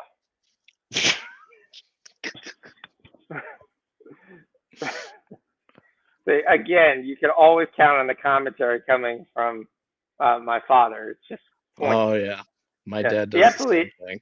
He absolutely hates the NBA too, so it's not shocking that this is his commentary. Well, him and I are on the same page. The more the older I get, the less NBA, the less I like the NBA. Like, I just like I know you guys are big on the NBA and stuff. It's just like I have zero interest. Like watching college basketball. I will watch 3, 4, 5 games a day that are better than almost any NBA game that I've ever watched. Until you get to the playoffs. Until you get to the playoffs, exactly. It's like regular season NBA to me is an unwatchable product. It just, I mean, if you're betting on it or like even if I wasn't bet betting on it, I wasn't watching. I basically exactly.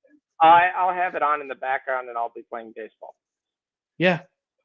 Arkansas hits the basket, goes up to 10 seconds. Even if I have, even if I bet on an NBA game, I rarely will watch it. If there's nothing else on, like a lot of times they'll have those primetime NBA games on or whatever, like either Saturday night or Sunday nights or whatever. Like sometimes I'll watch those, but like I'm not watching a full game. No. It's just, and a lot of times it's on in the background or whatever. It's just, I don't know. You're not rearranging your schedule for an NBA game, and neither for the most part, neither will I. And like if my wife there to say, hey, let's go out to eat or let's go get ice cream. I'd be like, all right, let's go get ice cream. Right. Magic has figured out how to fall apart again in the fourth quarter. God, they suck. They came all the way back. They took a 5-point lead. Jazz came back and tied it. Then the Jazz started off on a 13-5 fourth quarter. Magic have Cole Anthony, Jalen Suggs, which to me, that's a guy who's got to be a disappointment. Biatizi, Bol, and Franz Wagner right now playing. So yeah, they're trying to go. I've got Wagner and I've got Cole Anthony on my fantasy team. They've been Yeah, they can't let this get to double digits again. So the Warriors have battled back. They're back down within 7. This is what they do. I mean, we cash our Draymond Green. That also cashes. So we cash PJ. We cash Draymond Green. That becomes very simple. Curry's got 25, 7-point game. Adonis still stuck on 9. Jackson's still stuck on 16. He's 4 of 10. So Bane actually at least scored this game. That was a positive for Bane. I mean, you can go back in the NBA. A lot of these guys, you wonder if they're bust. You wonder if it's just the wrong system. You have a team. I mean, this is the one thing I always say that's an issue with the NBA is you only have 5 positions. So teams get excited, they get multiple first round picks.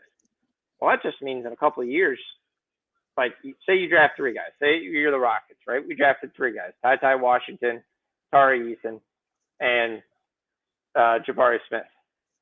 Let's fast forward 2 years down the line. Okay, 2025. You're the Rockets. You're coming to draft. You have Jalen Green that you drafted. You're going to draft another guy next year high. Most likely, you're going to draft a guy that already plays a position of a guy you drafted in the first round 2 years ago. That kills team chemistry with not having the right guy. Because you have idiots that don't realize this and they take it personally and they go, oh, he must not really like me because they drafted another small forward. They drafted another shooting guard or another point guard. That means I'm not getting it done. Trade me. No, that's not what it means. It means we have to draft something. So there's only 5 positions. There's only 5 positions on the court. We had 3 first-round picks. We covered 3 of the 5 positions. You saw the part with the Clippers one year. They drafted 3 small forwards in the first and the second round. That's all they drafted. And they asked why. Like even the Miles Bridges draft with Charlotte, they drafted 3 small forwards. They asked why, and they said one of them's going to work out. They drafted Jaden McDaniels, they drafted Miles Bridges, and they drafted another guy. They said, oh, those guys can all play multiple positions, but we have a greater chance for someone to work out. The Rockets came storming all the way back here. They're down 1 to the Pacers. So here they come. It's going to be down the stretch here. Hallie's going to have to get things going here. He's got 13 points. Turner's got 21. Hield's got 14. We got some basketball games that are coming down to the wire.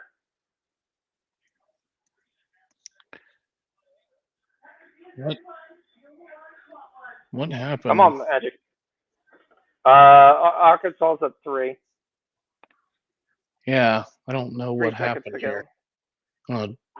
Dude either got fouled or did I think they called a timeout. Auburn called a timeout, maybe? Auburn called a 30-second timeout with 3 seconds to go. He waited like 10 seconds and then called that timeout with 3 seconds left because he had nothing going. Guy was just dribbling around. So that's the one rule I kind of like in the NBA, and I actually hate that rule, but I actually do like it because it makes the game a little more exciting. Now, granted, I think you should have to pass it in at least set up on the opposite side of the half-court line, but you get to 3-5 seconds at a college game. There's just not enough time. The game's over. Yeah. And the guy's going to throw a half-court shot to heave. You're going to show a baseball pass so you can get the miracle play that they got in Baylor the one year with Nelson to Bryce Drew, where he catches it and then throws it to Drew, and Drew gets a wide open 3. But other than that, I mean, as much as those goes, you're generally just not making like Arkansas wins. By the way, yeah, I got a plus 130 on that, so that helps. Fordham's up 9.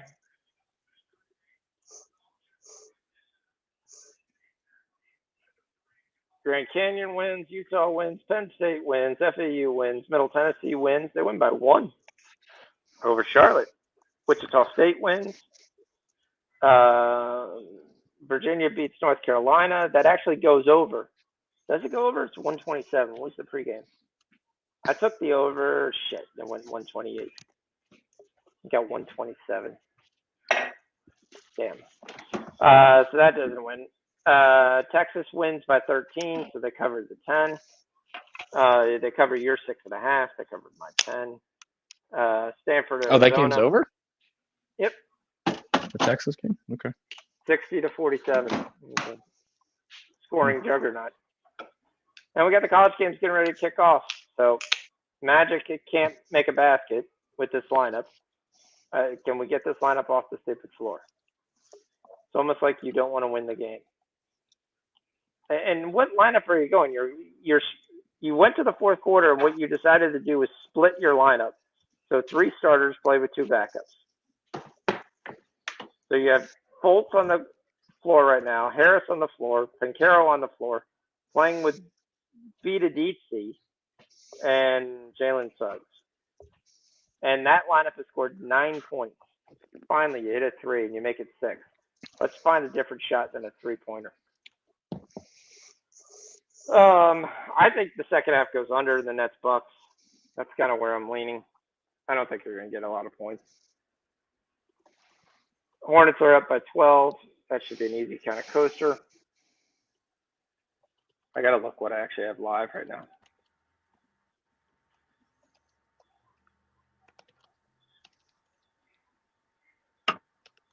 Nova Creighton getting ready to start off. We got the over. We got Minnesota. We talked about that. Drew Holiday. New Orleans Noel. I took a rebound. Here's someone had to score. Oh boy, I only took that for 9 points. And Dubs cut it to 8. Here they are. I think sometimes they just scare teams half to death. They're like, oh shit, your objects are closer to your mirror than you appear. And then you start getting tight and you're like, oh crap, we're gonna have to make baskets. What are we gonna do? And no. Yep. Oh, that was stupid. I meant to take 2 single plays and I ended up taking Charlotte plus the over. Well, Charlotte's gonna win, but the over's got no chance now.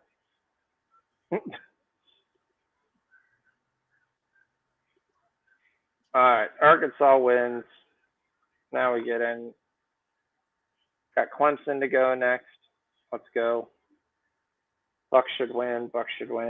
Pacers should win. Pacers are up 3. That's going to be a close game. Magic cut it to 2. So imagine that. They put their starters back in, and they actually go to try to win the game. What a novel concept. When you start to wonder, do you really want to win? Tie ball game now. Nope. Jazz are up 2. It's, sometimes the NBA coaches, I think, a lot of times it's just, I really do wonder sometimes if teams really want to win. Because I think this is the year you have a generational talent that's available.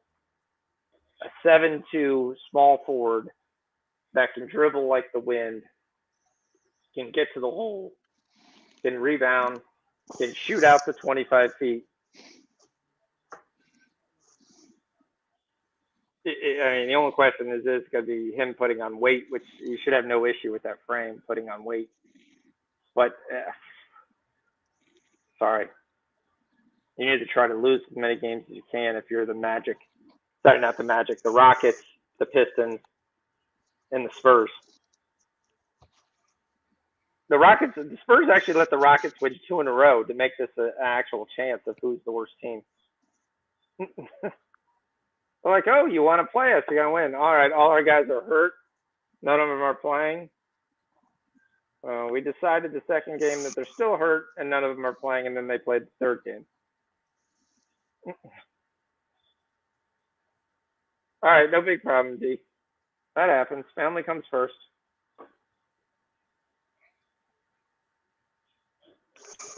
Is he there or is he frozen? He's frozen, but he was saying his fiance wasn't frozen. feeling good. Okay. No, he's moving. No, there he is. Moving. He's moving. He is moving. He moved. My bad. There was a movement. I'm like, did we hit the I'm hockey like, place? I swear I thought I saw him move a little bit ago. Yeah, we just saw the head. Knights are up 3-1. So I don't think we're getting the Lightning. No. Yep. No, yes, that's what's happening. We're not getting the Lightning. Vegas, the bigger baby. one for me, believe it or not, Vegas. is the Magic. It's Jonathan Quick. Why do you keep calling him Jamie Quick? Well, that was right in front, and they couldn't finish.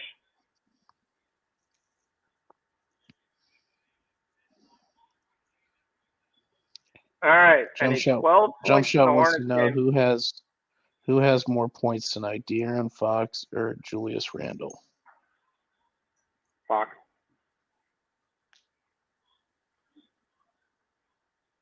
And the reason I say it really this way, Fox, I've been taking at around 27, 28 points. And yes, Randall could get more points, but there's more mouths that could take the ball away. Nobody takes the ball away from Fox. And you'll watch it in games where he just togs the ball and it's not there. And it looks like Jalen Brunson may play. And Brunson's not quick enough to play with Fox. So. Oh, we got a huge fight here at the end. Lightning, we're not going to win the game, but we can win a fight.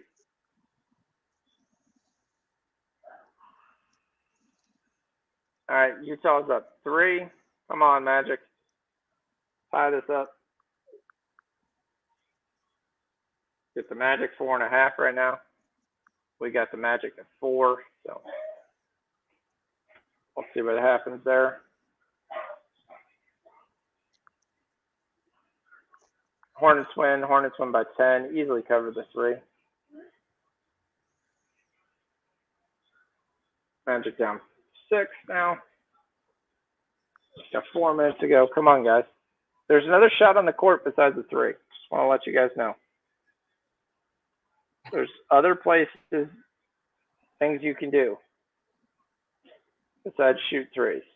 Especially if your guy is shooting a 3. It's called Markel Fultz. I know he's having a good game, but he's not a shooter.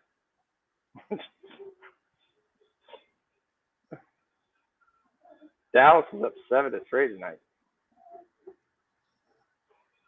All right, here we go. Yeah, don't foul Laurie Marketed. It's not a smart play.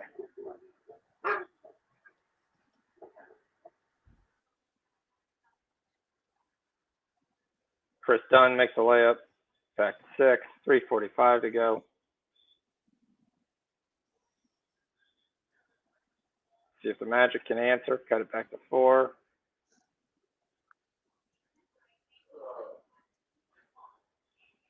There we go. Get the offensive rebound. Off a missed 3. That apparently it seems to be the Magic's offense right now. Some Joe shoots a 3, and then we try to crash the offensive board.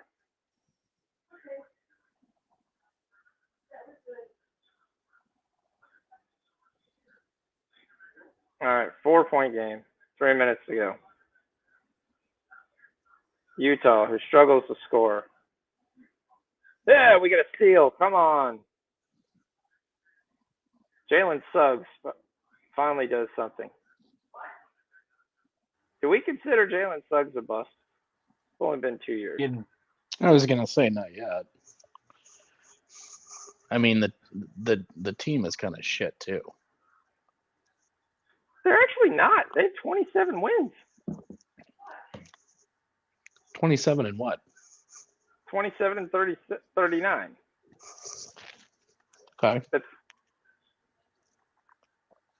from an NBA I know that's standpoint, not the I know that's not the worst record in the league, but that's got to be. They're 3 games. They're 3 games out of the playoffs.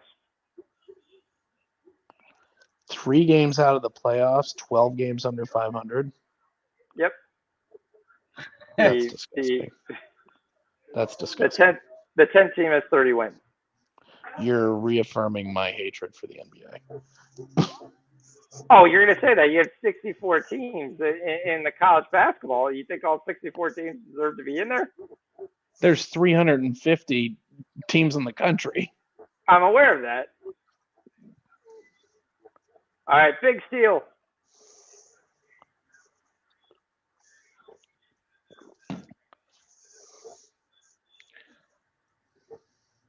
Crap. Hey, cool. Another offensive rebound. The 5th offensive rebound in the last 2 minutes.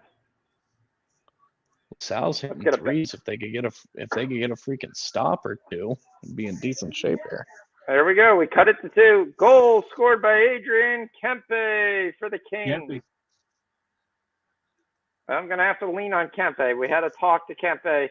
We need another guy to step up for Kaprizov. He starts with K. He's got a good chance. Your team together. You got them together. Gave him the pep talk. Well, I said nice pep talk. Special K is out for next 4 weeks. I need another Special K to step up. And Kempe, you've been determined. You're the guy. Ah, damn. We had 3 chances here to tie the game. Instead, they're down 4. 2 minutes ago, still. I don't think your daughter is setting her lineup anymore.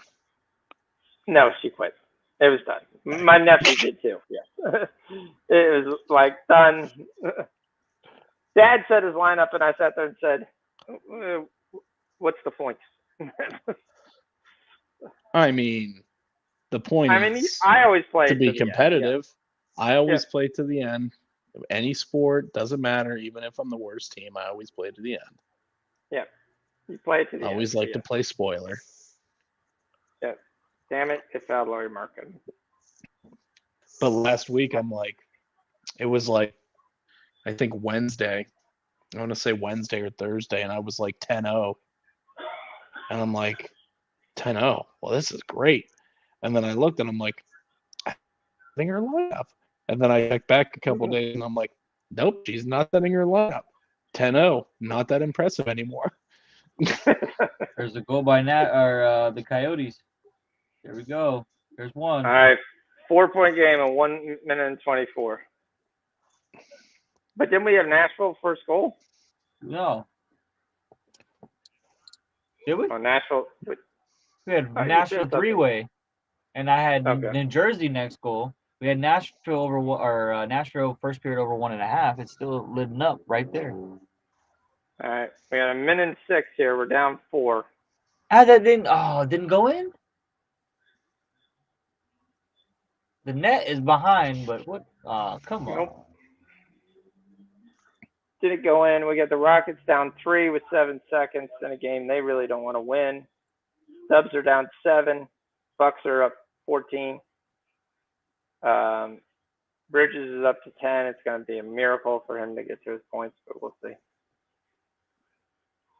Noel does have 4 rebounds. So that's good. What about Ubre? Magic missed another offensive rebound. What'd you get on that? You get 5.5? 6.5. No, you got 6.5. That's a terrible number. He didn't even cash anyway.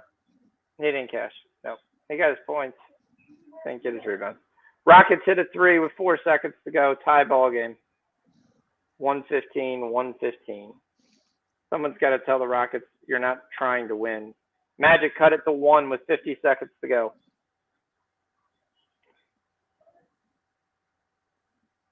Only guy scoring is Pancaro. Everybody else is missing, and Pancaro's just getting offensive rebound. I just realized that you meant Holly as Tyrese Hallenberg. Yes. I was quite enjoying that exchange. I didn't even because I knew what he meant. I still didn't know till right now, and I just looked at it and I'm like, dang. I literally wrote Tyrese Halliburton. Well, and then didn't you say? I was like, jump shot. I would take it. I take Fox outscores Randall. Yep.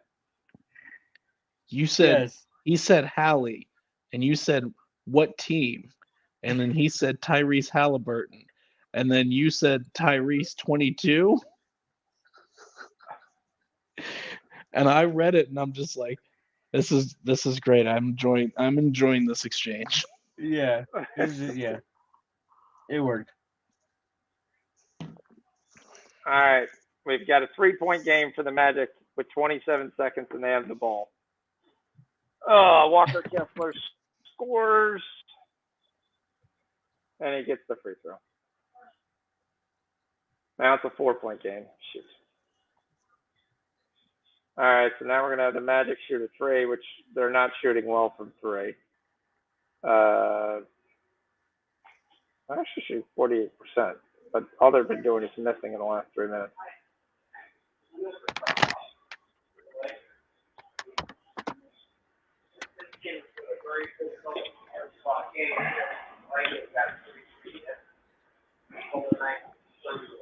So we need a 3, then we need some free throws, and then see what we're doing here. And the Rockets and Pacers are going to go to overtime. So Hallie, if you took it, is still alive. Yep.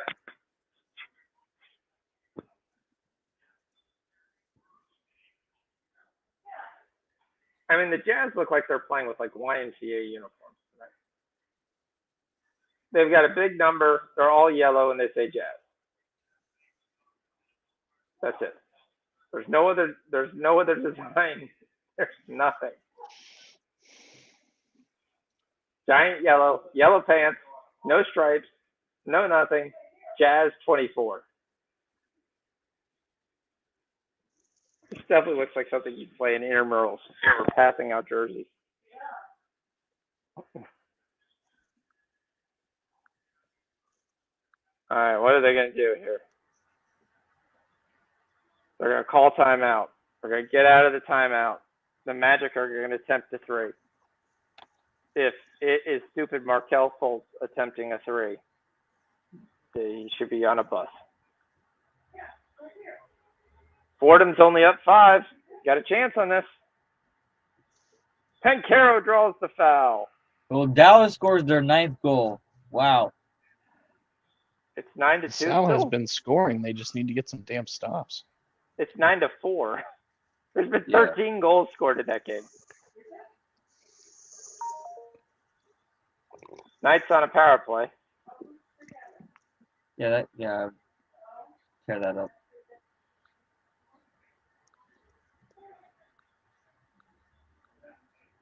Warriors still down 9. 11 minutes to go.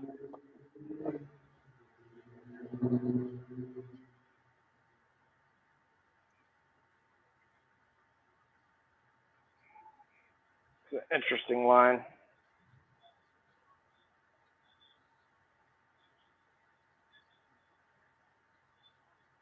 Shorty for Corlorn.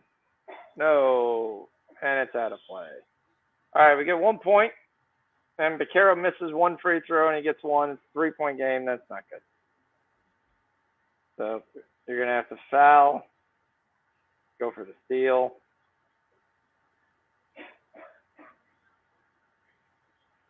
$32. Oh, I'm not even sure that was a foul. Looked like Beccaro fell down.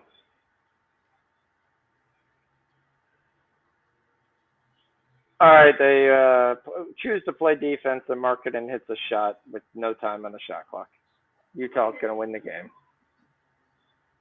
Come on, Magic. You can't believe doing this to me. At least hit this shot so we win the second half. 10 seconds to go. Please don't be a 3. You don't need a 3.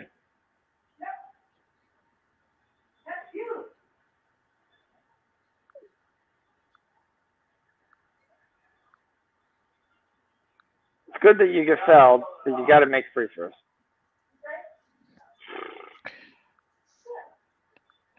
Terrible.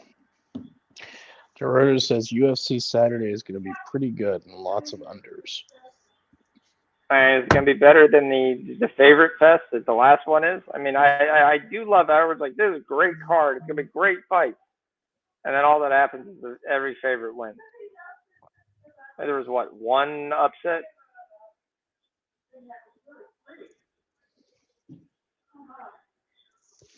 And even John Jones, a 1, even though a lot of people have him winning. Yeah, that was pretty impressive. But you know what? I don't know. Oh, nice. I mean, Shevchenko was the only upset I think there was. Yeah. Yeah, she was a big one, though. She was a big upset. It was massive, yeah. Yeah, it was a massive. I agree with that. I mean, she was a minus 1,000 with Shevchenko. Sure. Who will bet that? Except the guys that I send you on my thing. It was very reminiscent of the Pena Pena Nunes. Is it? Yep. Yeah, it was very reminiscent of that. It's strange. And also, I mean, honestly, I needed that 3, similar to Rousey and Holly Holm. Another, those massive female dogs. I mean, but you see that. And say that again? No, I'm just kidding. Massive female dogs. Female dogs, yes. Massive female dogs. That's what we're talking about. So if you look at the first night, Loic, whatever his name was, won easily. Fareed wins easily. Ricci wins easy. Cy wins. Ian had a scare in the first round. After that, he won. MAB, okay, minus 200, minus 300, minus 380, minus 450, minus 800, minus 167. That was all who won. Vivian Aruja, that was the first upset. She didn't win. Derek Brunson, who a lot of people had, but he wasn't the favorite. The other guy won. I have no idea who won the next fight. I know Bo got the sub, which was the flaring thing that was going to happen. Yeah, he was a huge favorite. Yeah, I mean, that was the only thing you could bet with Bo by sub, and I think it was minus 250. Right. I don't know if Turner won. I think he did. Jalen No, Turner. he didn't. No, okay, I had Turner. He lost. Yeah. That was an upset, right? Turner wasn't favored, right? No, Turner was a dog, I think. Oh, Turner was a dog. So that was the second small popular dog. one. Small dog, yeah, but it was close. And then the first Shav won, surprisingly, by decision. Right? Shav, whatever. Not Chev, but Shav. I think it was the guy. He won. Oh. And then Shevchenko got the upset, and then Jones won. So, I mean, you had two upsets out of 14 fights, and that's supposed to be a great card. It was well, great. It's great for the bettors because anytime you get that, I mean, the parlay, which is I think the only way to really bet at UFC. Unless you have the ability to adjust the rounds or stuff like that. Yeah. Take the big favorites and parlay them. Yeah. So I mean, I won some things get screwy though. Things get screwy. Things get screwy if you're a moron and you put a minus 1,000 in your parlay, going, "Oh, I'm just going to put it there because it's automatically going to win." It probably raised your parlay by about $4. But yeah, it was a smart way to put it in there and add the risk of them actually losing. So yeah. I mean, the way I kind of, do it is, I'll go through and I'll set up a parlay, or I'll set up a couple parlays, and then I'll start riding them, and then if somebody loses in that parlay, then I have to try to figure out how to run that back. You gotta reload it. You gotta reload it somehow. Okay, so what you're saying, if it doesn't win, we just put it back on the next one to make it up for it. Yeah, pretty much, or it's figure out some other way to get it back. Usually end up getting in trouble like that. It's UFC. Betting on UFC is generally not my friend. All right, ring that bell. Hallie, or Tyrese Halliburton, takes over in the overtime, and he basically has all the points. He's got 24. That's a casher. Nice. So if you took the 21.5, you took the 22.5.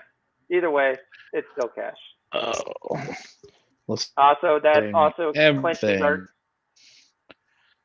Clinches our second half over 115 for this game. So that's another ring that bell. Let's go. There we go. Ringing the bell. All right, the Warriors are down 15. I don't think tonight's going to be their night. And that's actually battled down to the Bucks to make it 8 here with 3 minutes to go and some change. Who is scoring? I wouldn't ask me because they've played 15 guys. 15 guys in an NBA game. I mean, this is basically like your starters suck, so we're just going down to the bottom of the bench. Patty Mills is 14. Most minutes he's played in a long time. D. Smith, who I don't even know who that is. Drew Smith, some rookie out of Missouri, has 11. Day'Ron Sharpe, who we talked about in the pregame, has 11. Back to my favorite name in the NBA, David Duke, has got 9 points. My favorite Duke is he's a 6'3" black guy named David Duke. I'm sure that had to go well. Growing up in Colorado, too. So that was kind of had to be some of the funniest things.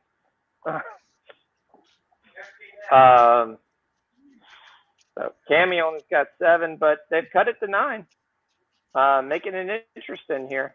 Warriors and Grizzlies, we took the over in that. We got 56 in the third period, so we're going to need some scoring in the fourth here. We do have some scoring. We've got 23 right now. Curry's got 29. The rest of the Dubs have 12 and 14. Jeremy Green's got 16, so that was easily the play to make. Looney's got 2 points off the bench. I don't even know why they put Looney back on the bench. He was only getting 10 and 8 every time he started. So, Lightning score here, make it a 1-point game. How much time left? 30 seconds. 2 minutes to go. It's 3-2. Lightning aren't done here. Santi Aldana's got 15 points, and the Warriors can't stop him. JJ's got 18. We really need him to get some scoring. Missing too many shots tonight. So we need 4 points still for JJ. We got 6 minutes to go. He only has 4 personal fouls. That's generally his biggest issue. All right, we got some comments in the chat. Let's see what we're saying here. Magic suck. That probably should be the only comments we're making. Yep. All right, so we got the Kings now. We should actually have a lineup so we can take a look at this last late game, see what makes sense. You got a red-hot Knicks team coming in to play a red-hot Kings team. You got a Kings team that plays almost zero defense. Jalen Brunson will go tonight. Last time, lost to the Hornets at home. That was kind of a shocker. The Kings here, basically last game, they beat the Pelicans. They lost to the Wolves, but they beat the Clippers. Before that, then they beat the Thunder twice. Then they beat the Clippers again. And the miracle 350-point game. Then they beat the Blazers, lost to the Suns, beat the Mavericks. So, Kings team are playing now. De'Aaron Fox hasn't played the last couple of games, but I don't think that's going to change much.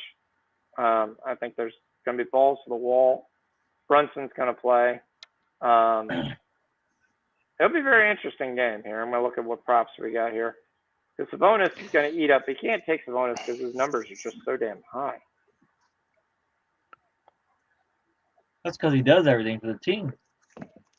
He does, but it's just so high. There's no value there. I mean, you basically got to say for Sabonis to get his career highs for you to cash. So it's not something I'm ever going to bet on. He's got to get his upper echelon every week to be able to get something. It's okay, fine. Lightning almost score. Almost tie the game.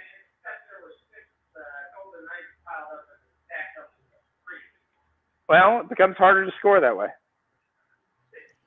We're not talking bad about the Knights, are we? I'm just going to say there's some conversation going about the Knights. Dad's seeing extra people that are on the ice. Seeing 6 Golden Knights on the ice. They're only allowed 5, but somehow 6 were being all in the crease. So I'm going to say De'Aaron Fox over 26.5. I'm going to call that an official play. I'm going to like that. I think one of those guys was the ref, right? One of the guys was a goalie. Stamkos deflection right in front. We got a minute to go. Uh-oh.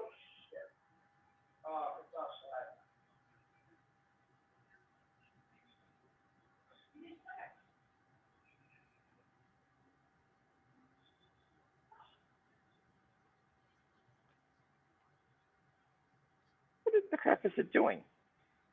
Got Fox in a thing, and it was giving me minus 1,000. Like, what the world is it minus 1,000? All right, the Pacers win. Pacers win. They beat the Rockets. We got a high sticking here against the Lightning. Lightning are going to end. I just said. Okay, high sticking against Vegas. Sorry, the Lightning are going to end the game on a power play. Down 1. Halliburton ended the game with 29 points, 18 assists. Big game for Hallie. Mathurin was invisible. Yeah, he's pretty much fallen off this year. So I don't know if he's hit the rookie wall or what, but he's fallen off like the last month or so. Mathurin. Yeah, It's not as many as what he was getting before. Yep, I agree. No.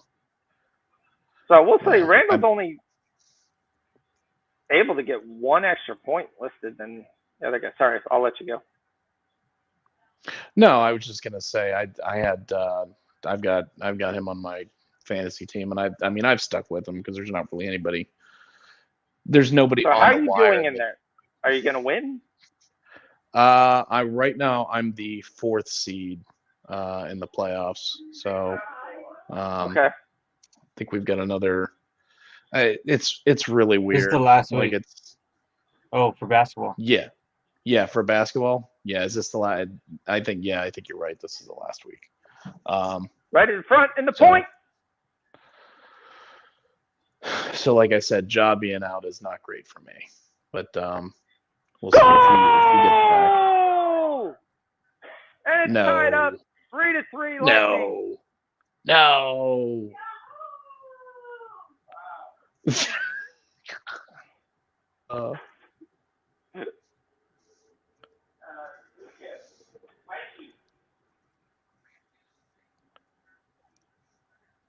Let's see what goes up here. Boom. Gets it to the point. Slides it to the right. Fake shot. Slides it right back to the inside of the crease. There's no goalie in. That was an easy one. There's literally Quick was looking at the pass to the side, and literally there was no goalie, and he was basically all he had to do was just pot shot right at the net. Quick's in goal tonight. Yep. Yeah. Yeah, because Aiden Hill's hurt.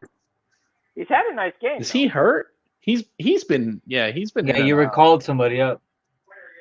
Oh, okay. I didn't know that. Lightning are now minus 105 to win this game. With 10 seconds to go, it's going to overtime. Damn. Nets are only up 7. There goes the Bucks lead. Sorry, the Bucks are only up 7. And the Golden State Warriors are down 17. This one's going to end.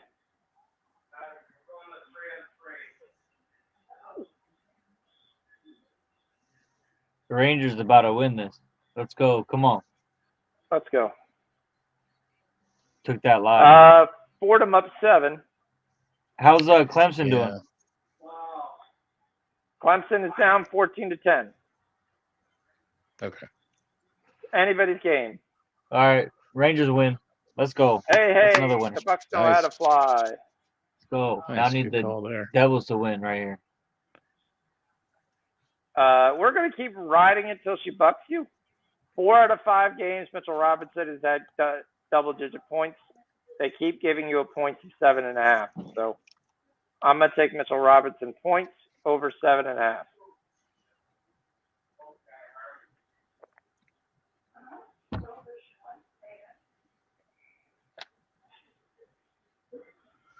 Oilers Bruins is 2-2.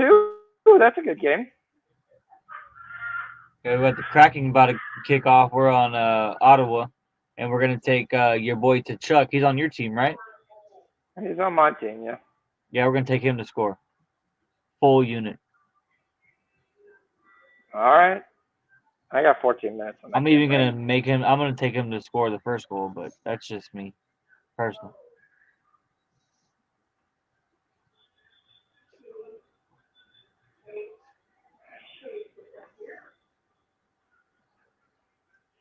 Does RJ Barrett keep his scoring up this game? That's the question.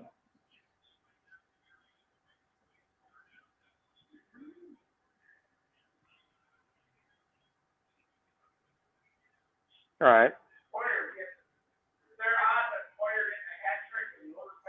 I don't get that in this stuff. If I was still where I used to be in Florida, yes, I could get stuff like that. I can't get that live. I can only get, can the Lightning win and who wins in overtime? Or does it go to a shootout?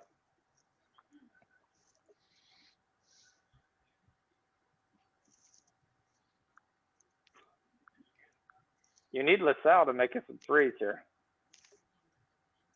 Yeah, they're reviewing something here. Yep. I said LaSalle needs to make some threes, Mom. Nets down 5 with the entire backups playing. The starters have played 0 minutes in the third quarter. Not good for our Bridges bet. Noel did cash his rebounds. He got 5.5. He got 6. So the Nets have played Watanabe, Sharp, Smith, Thomas, Duke, Patty Mills, and Eddie Sumner in the second half.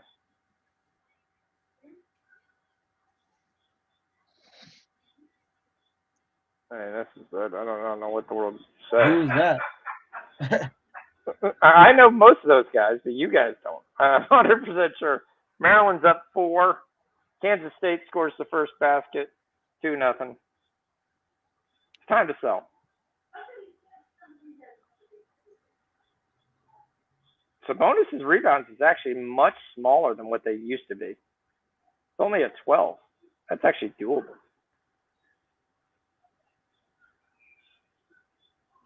All right, Vasilevsky has to make the first save in overtime.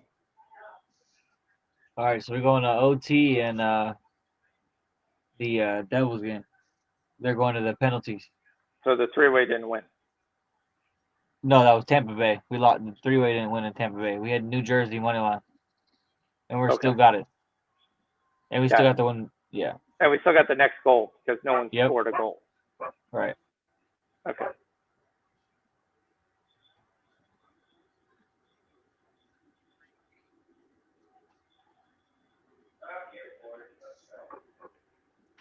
Yep. Dad is cheering on the team right now. Giving him the pep talk. Why's Dominic Sorelli in?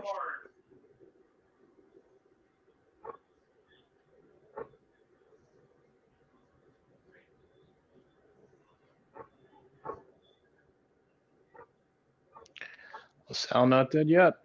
Down 6, 27 seconds. Come on, Fordham. I'm on LaSalle. Ooh, we missed it at Kucherov point blank.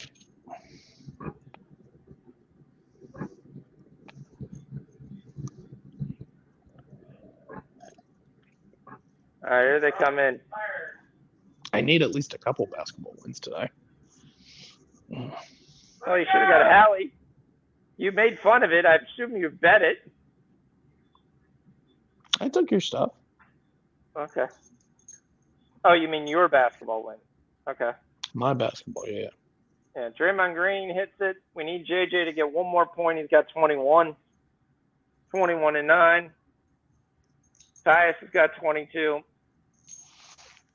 We got about a minute before they yank the starters. Yeah, I mean, even games that Fordham just threw it out of bounds. Turnover. They threw it out of bounds on the inbounds. Right in front, they get deflection. Oh, still got the puck. Oh, that was a nifty little sneaky move. Now they're in trouble. 2-2. Check somebody. Check them.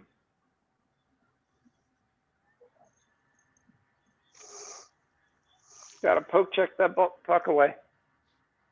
There we go. The rate. Oh!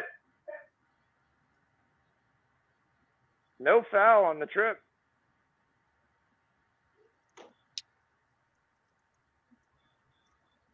Get the puck away from Jack. Oh, my goodness. LaSalle with the bucket and the foul. Down by 4 with the free throws. Got a good chance then here. Yeah. Nice one. Who scored?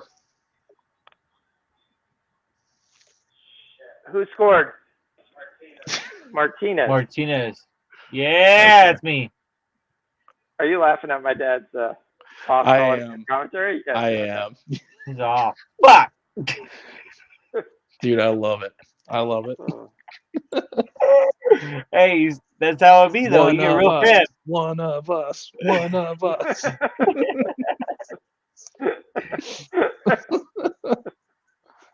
Yes. So I was like, "Where'd you learn how to do it?" I was like, "My dad used to yell, sitting on a porch in the Bear game out on the patio, and just we had the TV that completely swiveled back in the '80s, and he'd just be yelling through the neighborhood. Oh yeah. You'd always know whether they won or they lost, or they were in the game pretty quickly. Yep. Yes. You got 1 point. Okay. I got the overtime, but yep, that's 1 point.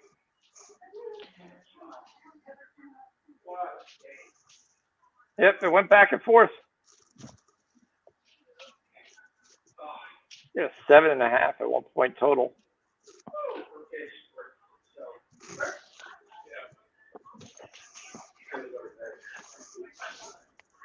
Yeah, sitting out in the sun will do that to you. Yep.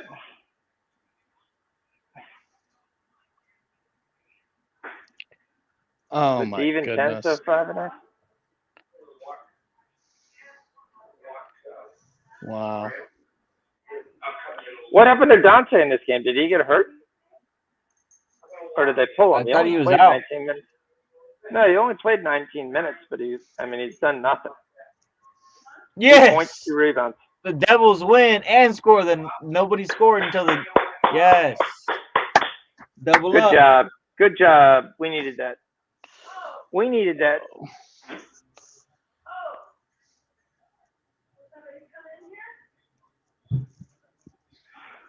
Oh, we needed that. All right, guys, hold on 1 second. I gotta put my mom in the room. Yep.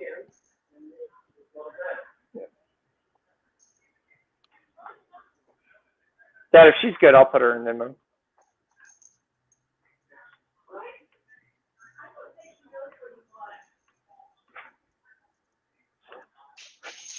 Hold on 1 second, guys. Man, what a freaking brutal beat. LaSalle was letting Fordham dribble it out, and I was gonna get a push, and the dude from Fordham ran down the court and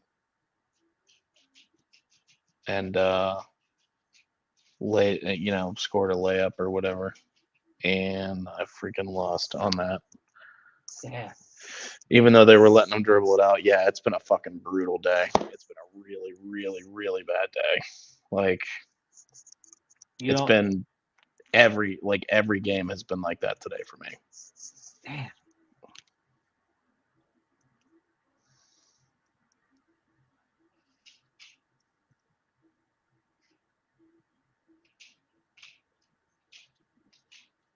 Yeah, it's been all right for me. I mean, I had to cover my live.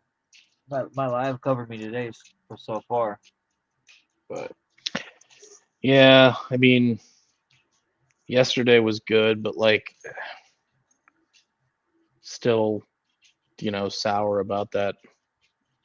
That Air Force UNLV game yesterday was. Yeah, that was bullshit. I was sour about that, but then, it was a good day overall. It was like 6-3 or 7-3 or whatever.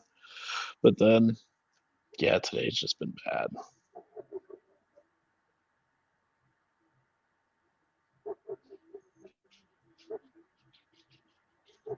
So,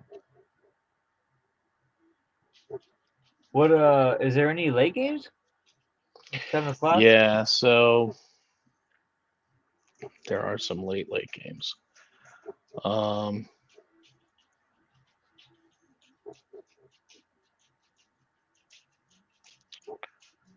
So I think Fox said he liked USC. I don't. I don't really have an opinion on that game. Pac-12 is Pac-12. Pac-12 is not my favorite. I am on Utah State.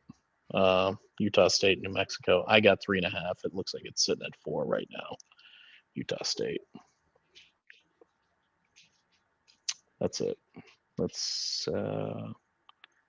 pretty much it. There's Southern Utah All right. and Utah Do we have Tech. anything maybe for the second half? that we could sprinkle on or something?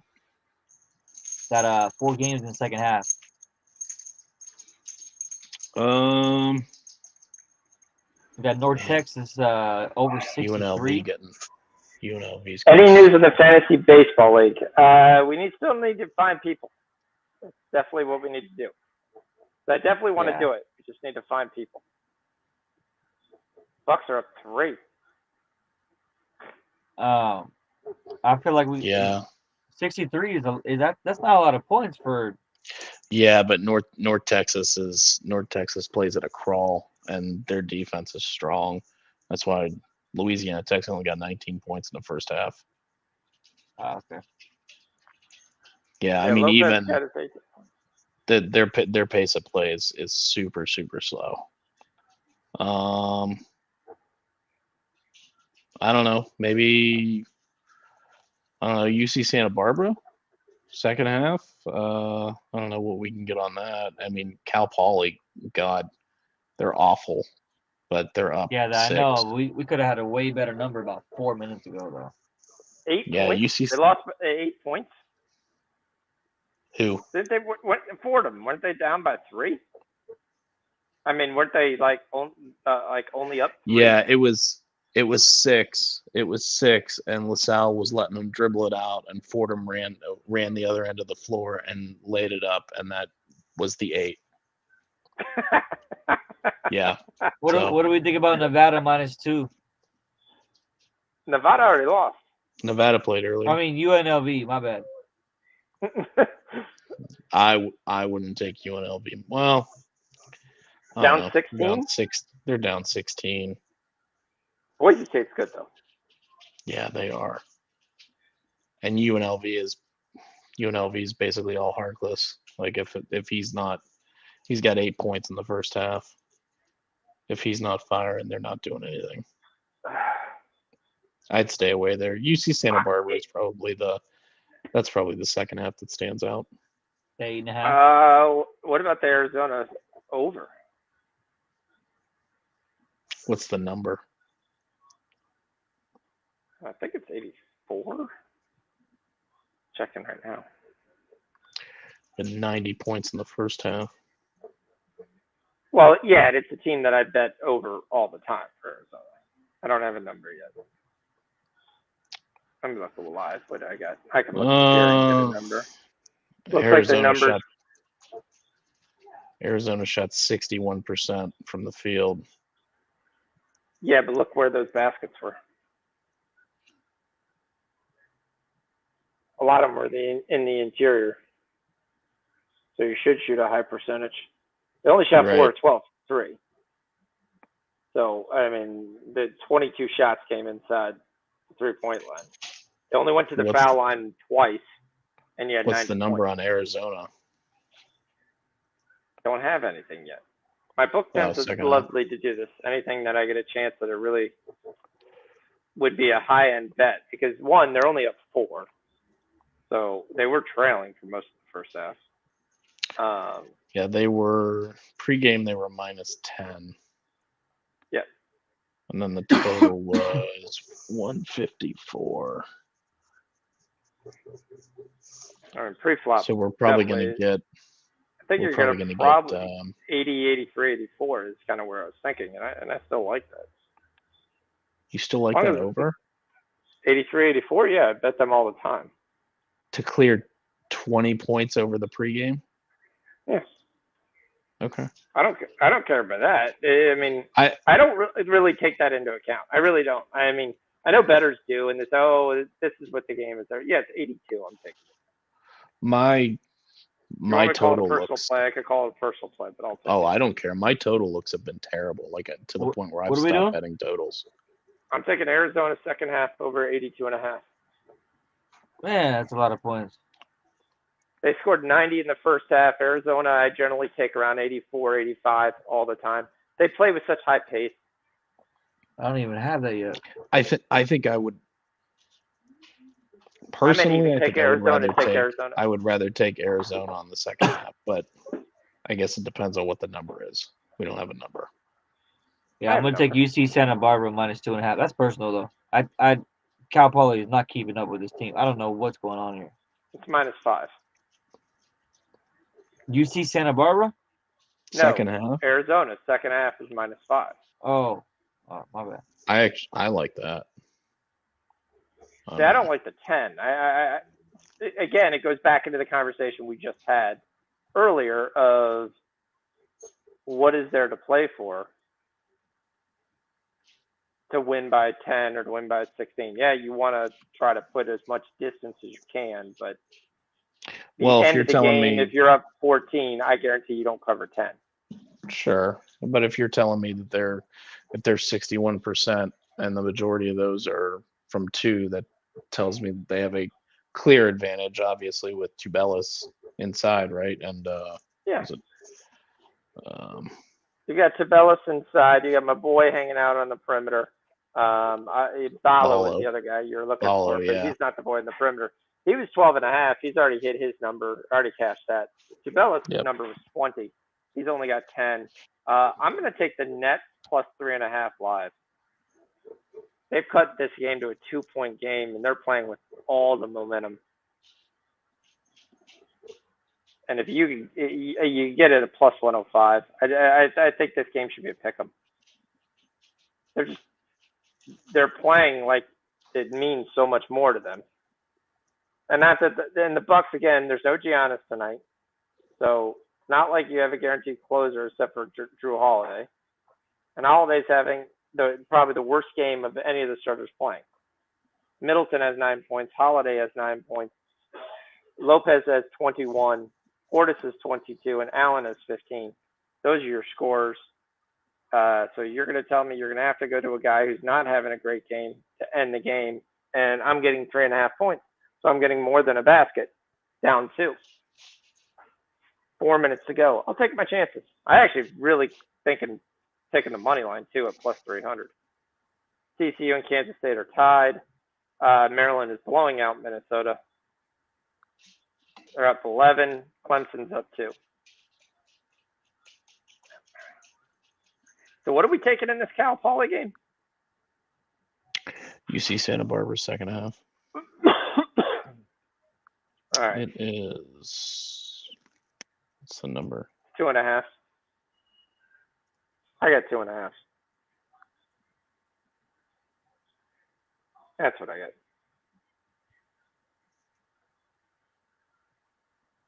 Oh no, I got. Sorry, not 2.5. Yeah, I've got 3.5 on the game. Yeah, 3.5 on the game. I just took the 3.5 on the game. I didn't even go to look for the second half. So I assume it's 9.5 then. Yeah. Yeah, I don't. I'm asking them to cover a number. I'm asking for a number to cover. Kansas State takes the lead up 3. Let's go. Vanderbilt all over LSU early. Creighton all over Villanova early. Oh, wait, my dad actually left. I don't have to listen to the Lightning postgame. Let me ask you, David, like, when have you ever listened to a postgame? Very rarely. Villanova? Unless, I mean, a lot of times I'll just leave it on in the background.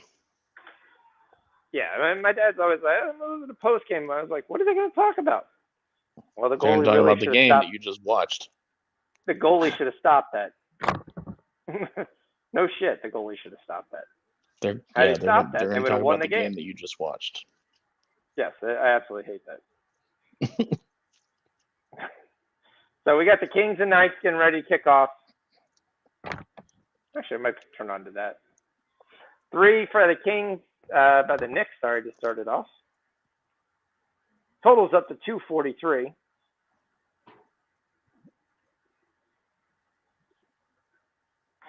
Nova's at the free throw line. I'm going to probably put the Kings game on. That's probably a better game. It's Thursday, so that would be TNT. Yep. Yeah, hockey's on TNT on Wednesday, so I remember you saying. ESPN's on. It's TNT Monday, Wednesday, and the other's ESPN. So, yep. All right. So let's talk football. What do we think of the franchise? How do we feel about giving Daniel Jones that much money? I really don't think the money matters anymore. I think. I mean, the money matters. Look at the Bucks. The Bucks are basically going to have to They're like gut negative, their like whole team. Yeah, I mean, they're going to have to gut their whole team because it's the first $100 million contract that just died. It's the first big contract where the guy walked away. But the funny thing is, you look at the Bucks contract, it felt like they knew he was going to walk away, but they thought he would re-sign a new deal. Right. And there's still some rumors that that was the biggest talk in the at the combine. So did you look at the combine stuff? I didn't. No. You got to watch Darnell Washington. I heard Richardson showed out. That's pretty much. He did, but again, he showed out running, jumping there. That wasn't throwing the football. I had my buddy who's in a personnel department. We'll just put it at that since I'm live. Has basically stated, all right. Let me. I'll read. I saw that. Yeah, I saw the message that you sent. Well, that was what was happening in the draft now. Mm-hmm. So he was telling me they were watching film, and it goes, all right, here's the thing. Levi's pocket awareness is garbage. He's reminiscent of Carr. They're souring on him very quickly. Mind you, I'm watching this game against Florida. That's the first game we're looking at. But this isn't Georgia or Bama eating his lunch. He can't read pre-snap coverages and seems like he'll get baited by experienced NFL DBs. You're talking about Will Levis. Yeah. So that was their pickup ahead.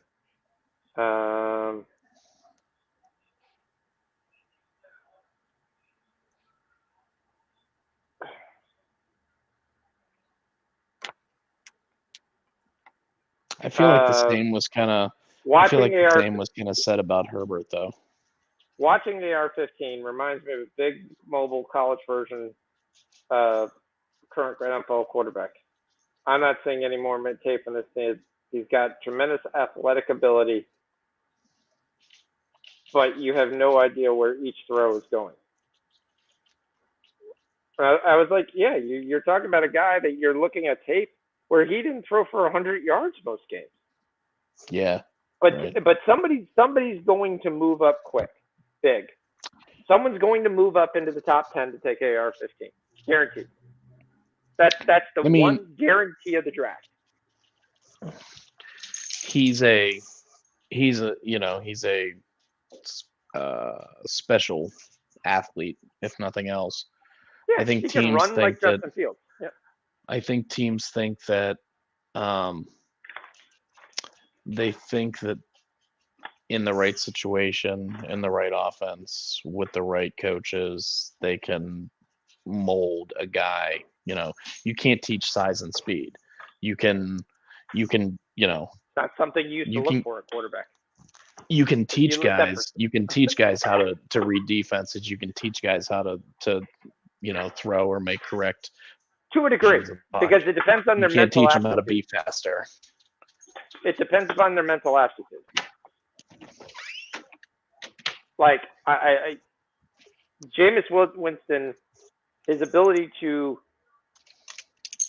basically memorize and understanding NFL offenses is different. Now, I think NFL offenses are simpler than what they used to be because of the RPO.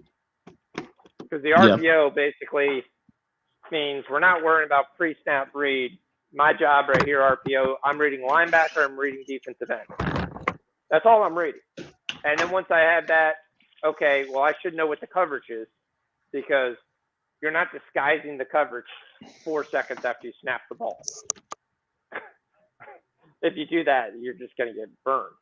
But, I mean, guys, to me, this is kind of the Mahomes love with AR-15 because you took a guy who could run around, break tackles, extend the play, then make a throw, running around, scrambling.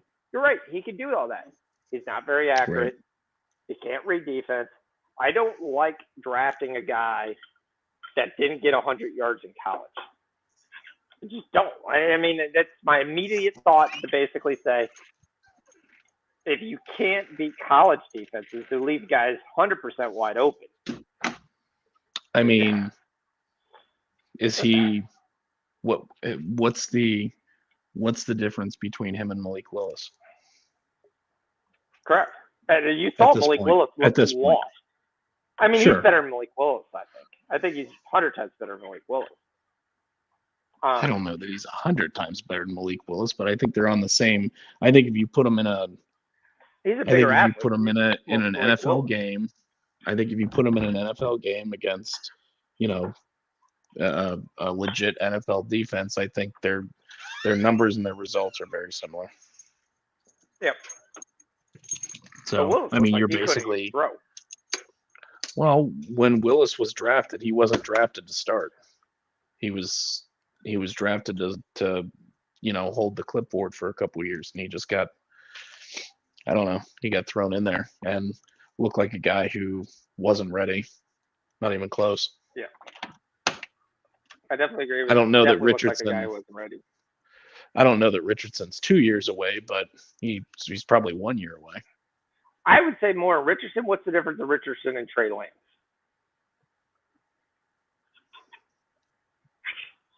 Who still had better numbers than he did. You got really quiet. I think. I mean, the whole thing is, I think teams are looking for guys who, are like, they're athletes, right?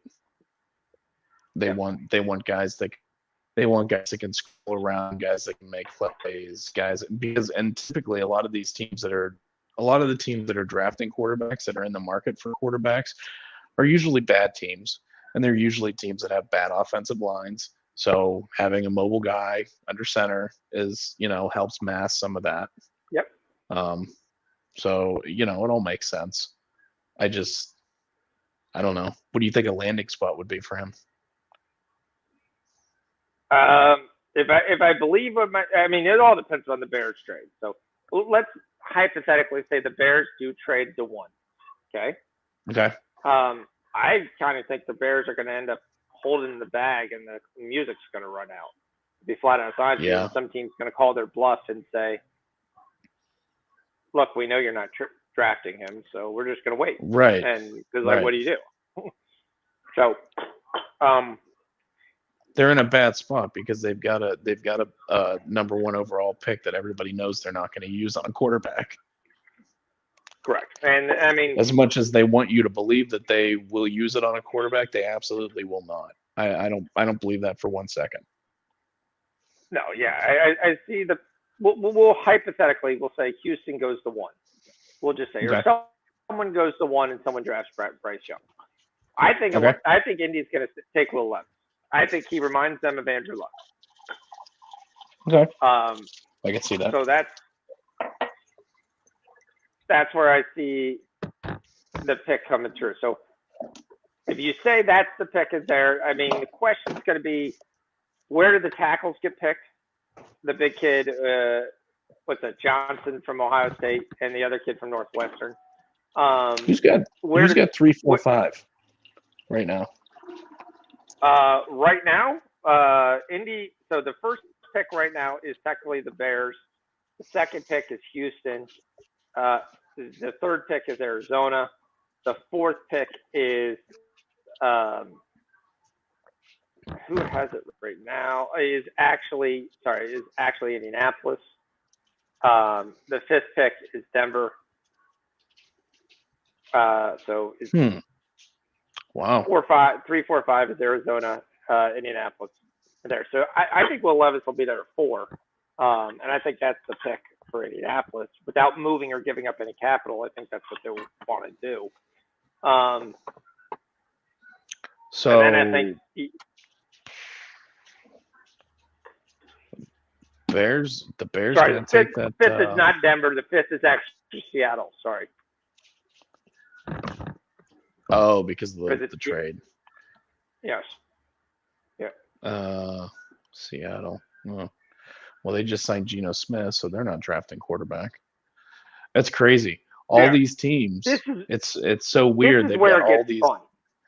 You've got this draft that's quarterback. All these teams drafting in the top 10 that don't need quarterbacks, or that wouldn't be drafting quarterback.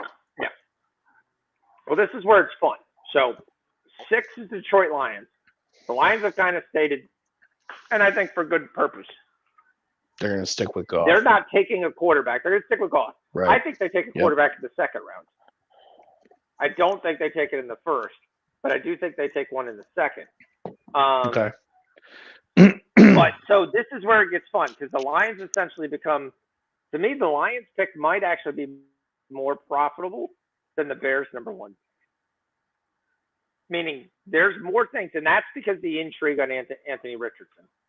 And at 6, you're in a prime position to basically be able to move out of that position and someone to come up to get Richardson.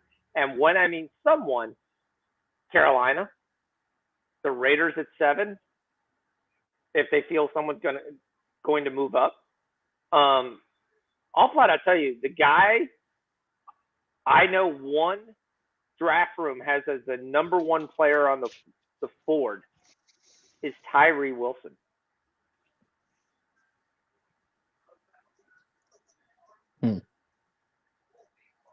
He is their #1 player on their board, and they will love to be able to draft him. They think he's 100 times better than Will Anderson, and it's not even close. Holy shit, Did the Dallas Stars score 10 goals tonight? Yep. Jeez. Sorry, I just saw that come across there. So, yeah. So I know that there's a team that believes Tyree Wilson. He's another guy who they believe teams will move up to come get. You think Carter's going to fall? Or you think the Bears are going to end up taking him at 1? No, I think Carter goes 3 to Arizona. Unless the Bears. He's O-line, right? Is he O-line? D-line. I would think the Bears and the Cardinals, I would think would both be drafting O-line. There's I don't know who's there. Any worthy of that pick. Yeah, right. That's what I was saying. I don't know who's there. If you can get to the mid-teens, I mean, if you've watched from the combine, that's essentially what happened, where the O-lineman kind of dropped. The question from the O-line is really you got 2 guys. It's Skoronski from Northwestern, more of a run blocker, and then Johnson from Ohio State, who I'm sure you're familiar with. Yeah. And he's more of the prototypical big-time pass blocker. Their run blocking solid, but there's a bit of question on his hand size and his arm length. And some people think Skoronski's arm length is going to push him back. I think this draft is loaded with tight ends. I would absolutely love tight end. And I told the one guy that I said, one of my favorite guys in the draft is Jackson Smith and Jigby, just to see where he goes. Because you could essentially be getting a #1 wide receiver in the 20s. Yeah. This could be Justin Jefferson all over again. Yep. So I agree. And it could be even if you don't, like, I could see Jordan Addison being an absolute stud. The only problem with Addison was Addison actually weighed in at his height came in at 6 foot. Where people thought he was 6'2". That's interesting.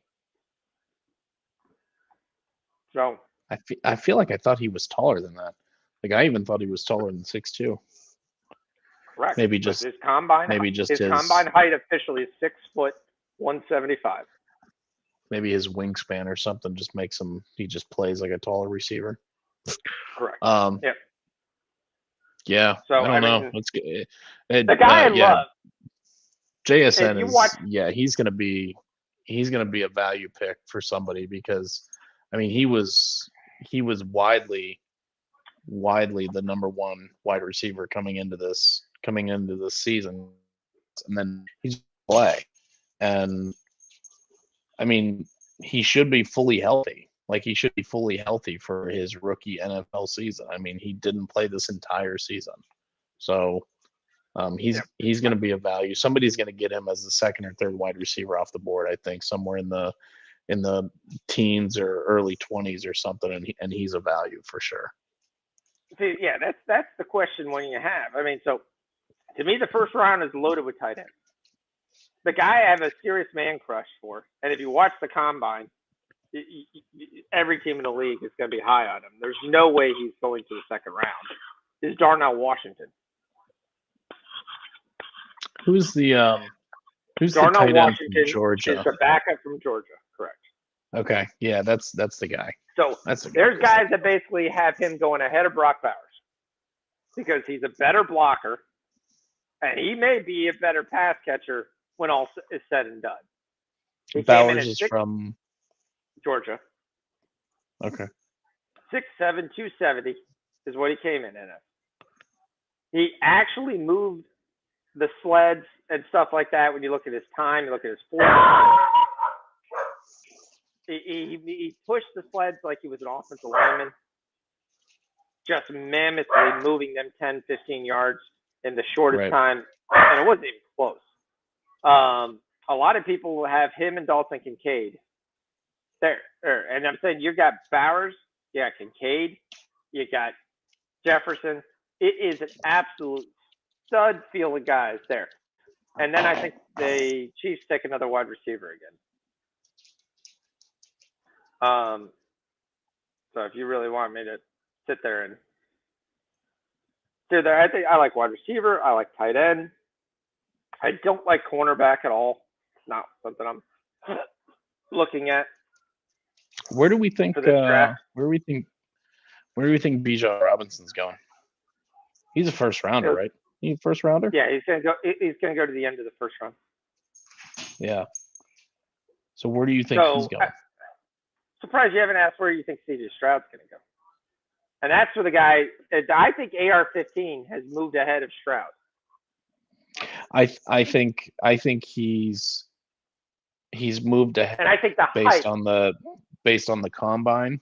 Like I mean, like you said in your message, it's like, you know, teams are impressed with what Richardson's done, but they still feel like Stroud and Young are better quarterbacks. And it's like, okay, but you're going to take Richardson, who is definitely a project, and maybe nothing. It could be, you know, I don't know. But that's where you see that number 6, because you can see Carolina move up to get a quarterback. It could be AR-15, it could be C.J. Stroud, and I think the Raiders would love it because the Raiders would watch them go take AR-15 and they'd say, "Fine, we'll take C.J. Stroud." Yeah. Because I mean, one, they don't want to be in this. We pick a quarterback because we don't do a good job. So the Kings are up early on the Knicks. So yeah, I know we talked about there. We get Stanford beating Arizona right now. We got 27 points in the first 4 minutes. Stroud could easily be the best quarterback in this draft, and it would surprise nobody. So I don't know why. I don't know why teams don't want to. You know, they find reasons not to take these guys when it's like, you know, just trust what you've seen. Trust what you've seen them do. Quarterback could possibly go into the first round. I'll give you a chance to see if you can figure out who it would be. Because there's a guy moving up that's done real well. He's either going to the first or he's definitely going to the second. Even though the early mocks had him like in the third and fourth. Let me know if you need a hint.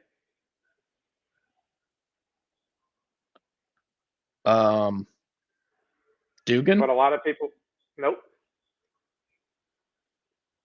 Give you a hint. He's injured.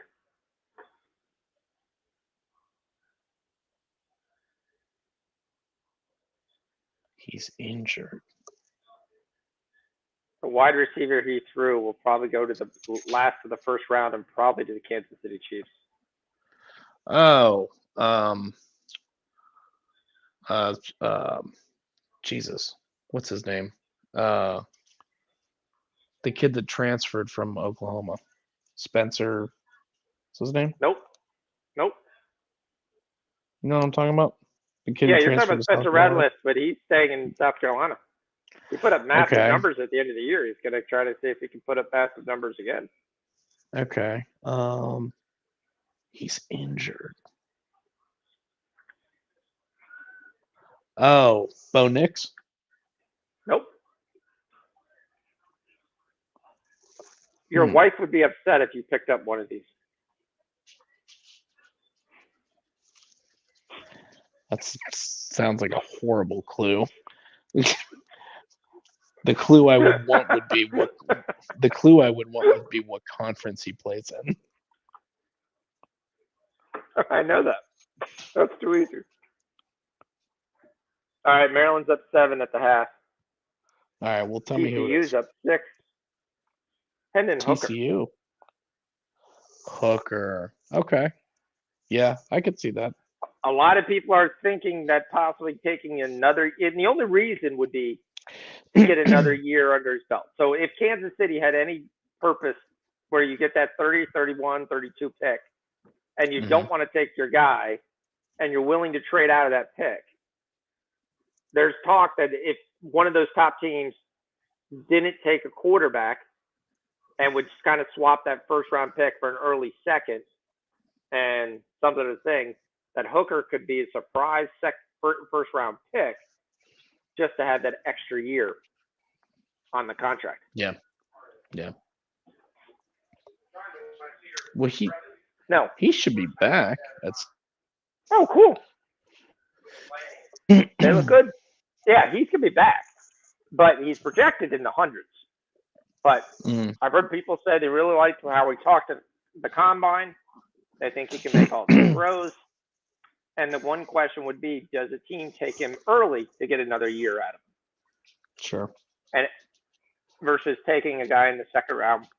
Because this quarterback draft really drops off after the first 4 or 5 guys. Yeah. I mean, you go down to Tanner McGee, who I thought sucked in college. The fact that he's going to be drafted would be a miracle. Aiden O'Connell is probably an interesting guy. What school was he? Purdue. Okay. Big tall kid, 6'3". Yep. Jake Heiner from Fresno State. Again, I didn't watch a lot of Fresno State games, but I know they couldn't pass the ball, so they ran the ball more, so that was kind of interesting. Jaron Hall from BYU. Short little guy who's fast. I don't see that doing anything. Max Dugan is then listed as the 10th best prospect. And then again, Stetson Bennett. Someone's going to take an eye on Stetson Bennett because the only thing he's done is just say, doubt me. Doubt me and watch me prove you wrong. Yeah, we heard the same thing with fucking AJ McCarron and all these other, just now he's more mobile than all those guys. Yeah, but I mean, he's just a white guy that was on a really on a really good team. Like, he's just a white guy that played quarterback for a really good. I mean, I'm being completely honest here. I understand exactly what you're saying. Yes. I mean, he's a white guy that played on a really good team. He's just a white guy that played quarterback. That's what we got it down to. Other than that, yeah. If he wasn't, who was the last freaking guy that played quarterback for Georgia? It was just some other random white dude, right? No, Jake Fromm. Yeah, Jake Fromm. He's on a roster. Another random white dude who's basically a third stringer. He's barely hanging on to an NFL job. You had the one guy. Who was that? Phillips? What was the one guy? Number 24. Andy Georgia? Murray? Yeah. Something Murray. Oh, Aaron Murray. Was it Andy Murray? Aaron Murray. Okay. Yeah. He made a roster for a little bit. But, I mean... Yeah, I mean, these guys are all the same. Yeah.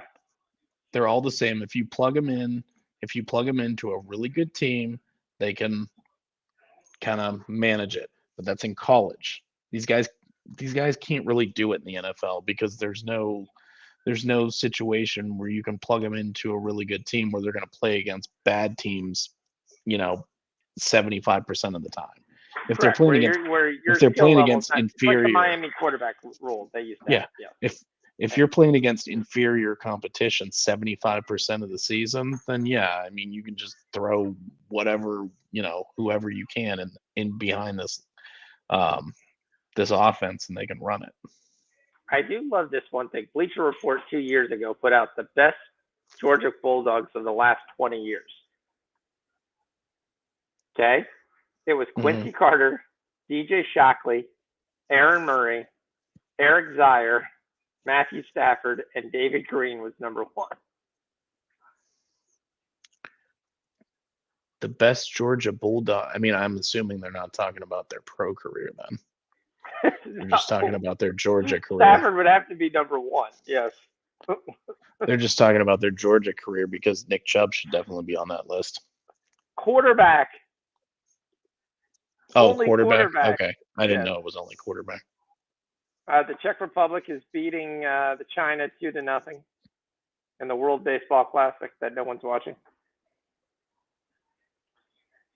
Maryland's up 12. This is going to be a squeaker for us watching this.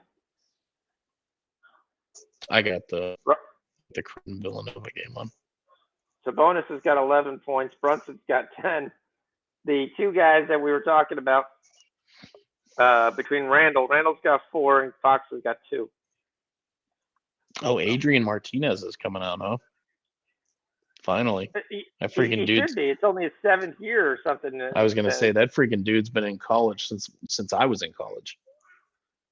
There's no way he's coming at quarterback, though. I mean, it's got him. He's got to be a wide receiver. Probably be drafted. So, what is he? 6'3", wide receivers. Like the guy. Like I look at the wide receivers. I think Quentin Johnson is a bust. I think he's Kelvin Benjamin 2.0. Big, tall guy. Maybe Mike Evans. It would be his high ceiling, but I don't see him being Mike Evans. I just see a big, tall wide receiver that can't really move that much. And there's a point for him, but I don't see him in the top 10. Jordan Addison, I absolutely told you I love. Zay Flowers is another guy I know. He's Tyreek Hill 2.0. I would love anybody to get Zay Flowers. Zay Flowers is going to be an absolute stud. Keyshawn Boutte has skill, but he's a head case. I don't know if that just grows on trees in LSU, but to me, I feel like it does.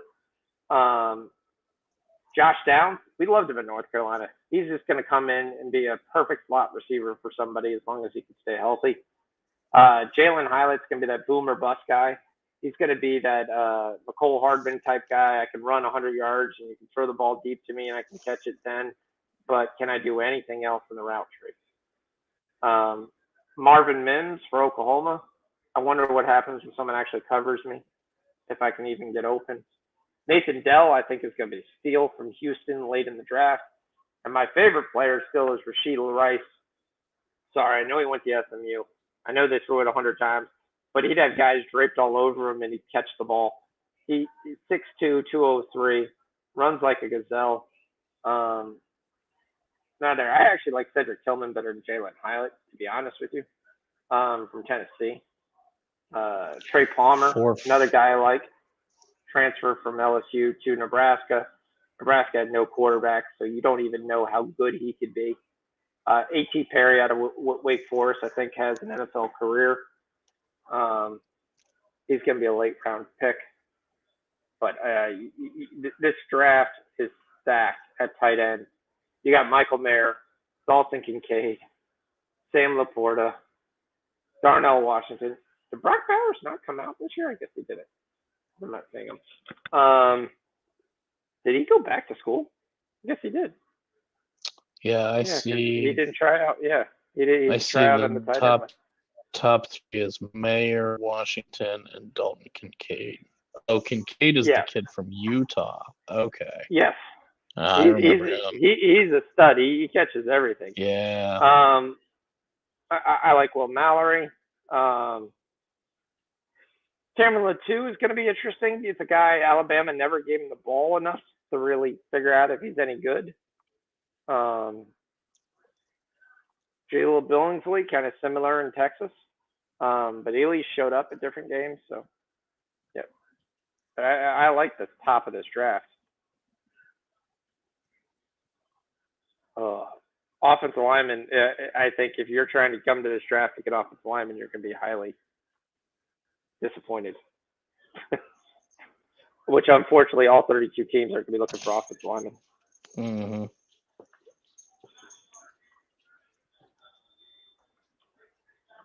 Yeah, I see Skronsky.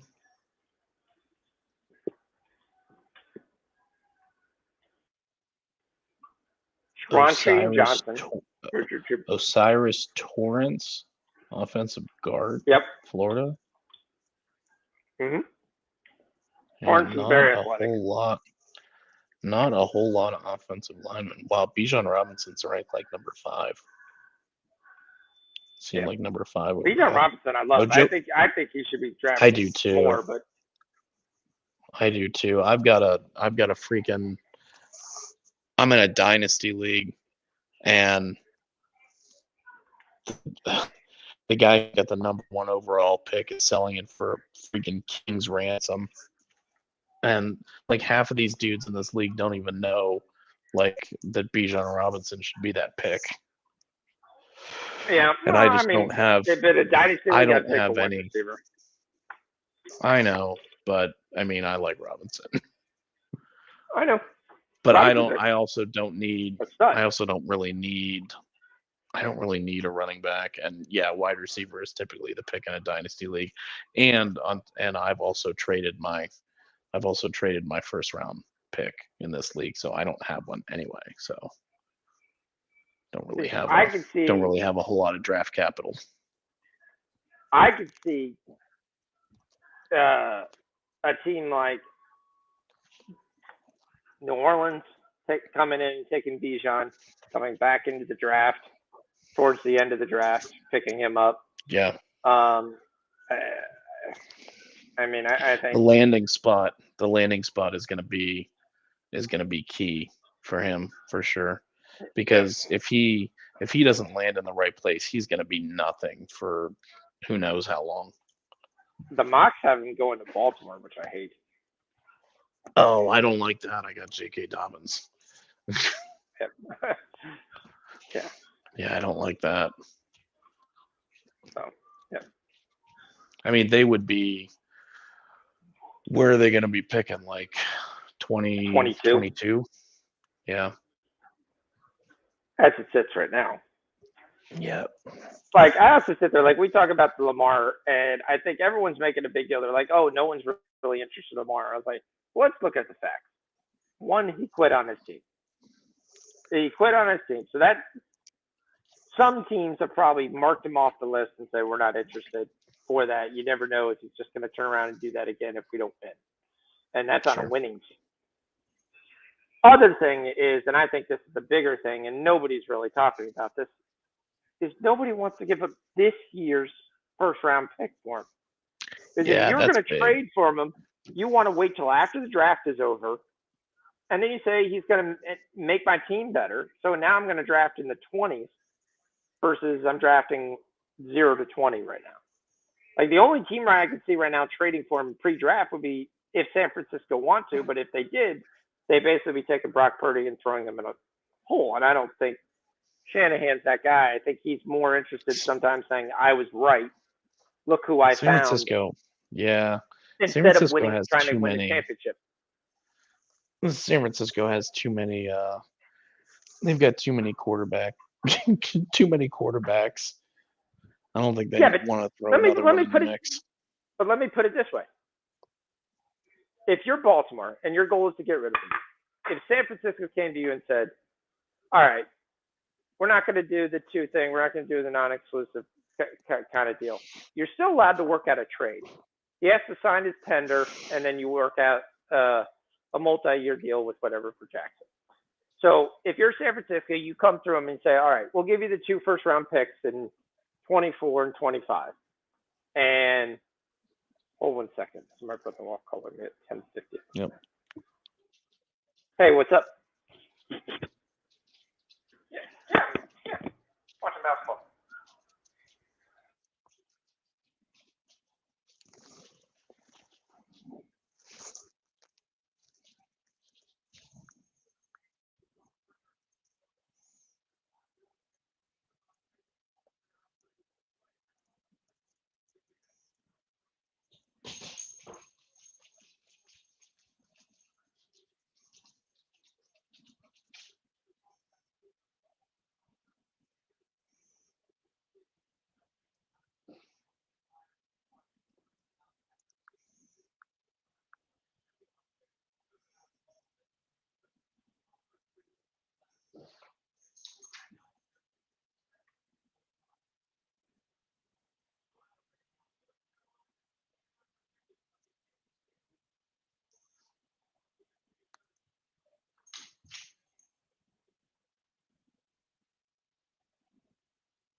Sorry about that. I guess we lost D. We got up 55 points in the first 11 minutes in the Arizona game. So What's the score? looking good. Arizona 77 to 68. They kind of just went on a run. Yep. It was there 66 to 68 2 seconds ago. So what was I saying? Bijan Robinson, we were talking about. Yeah. That part of the draft. So Maryland's up 13. TCU's up 5. So we double down on Kansas State. No. Because I don't know.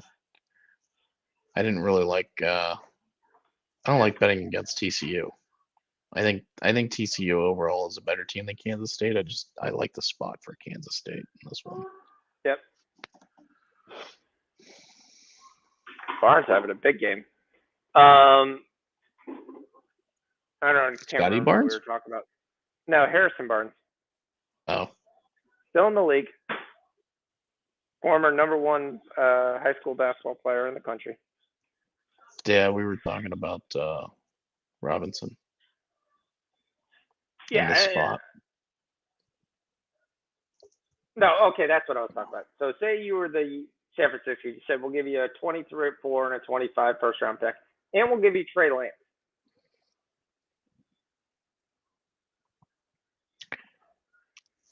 That's a lot. That's a lot because if you walk it back, you're gonna want to get rid of a quarterback. But if you walk it back, they already gave up draft capital to move up to get Lance. Correct. But if you're them and you So, think Lamar Jackson so is the difference for you making the Super Bowl or not, but they don't know that Trey Lance isn't. They don't know that he is, but they don't know that he isn't because he hasn't been healthy long enough to really show anything. I mean, he is. it's been 2 years He's since we said literally he's a year away from maybe a year away. well, he's been in the league for 2 years, but he's played like what 8 games or Yes. less. I mean, he's basically he's been in the league for 2 years and he doesn't even have a full season. So you still don't know what you have. You still don't know what you have with him, even though it's been 2 years. So You realize in 2 years do you cut bait? In 2 years you're going to have to either give him a contract or cut bait. I know, but I mean, do you cut bait on him? I don't think they do. I think they still think he's the guy. I still think they think he's the guy, and I still think he's their starter this year. I don't care what Brock Purdy did. Brock Purdy was the last player picked in the draft. The draft capital is with Lance. I think it's Brock Purdy that starts. If they're both healthy, it's 100% Lance. 100%. I mean, I don't think Purdy's going to be healthy in time for camp anyway. But if they're both healthy, I think it's Lance. Okay, fair enough. But that's my thing. If you're San Francisco, you could shop him. You could, but what are you going to get for him? You're just going to get something back.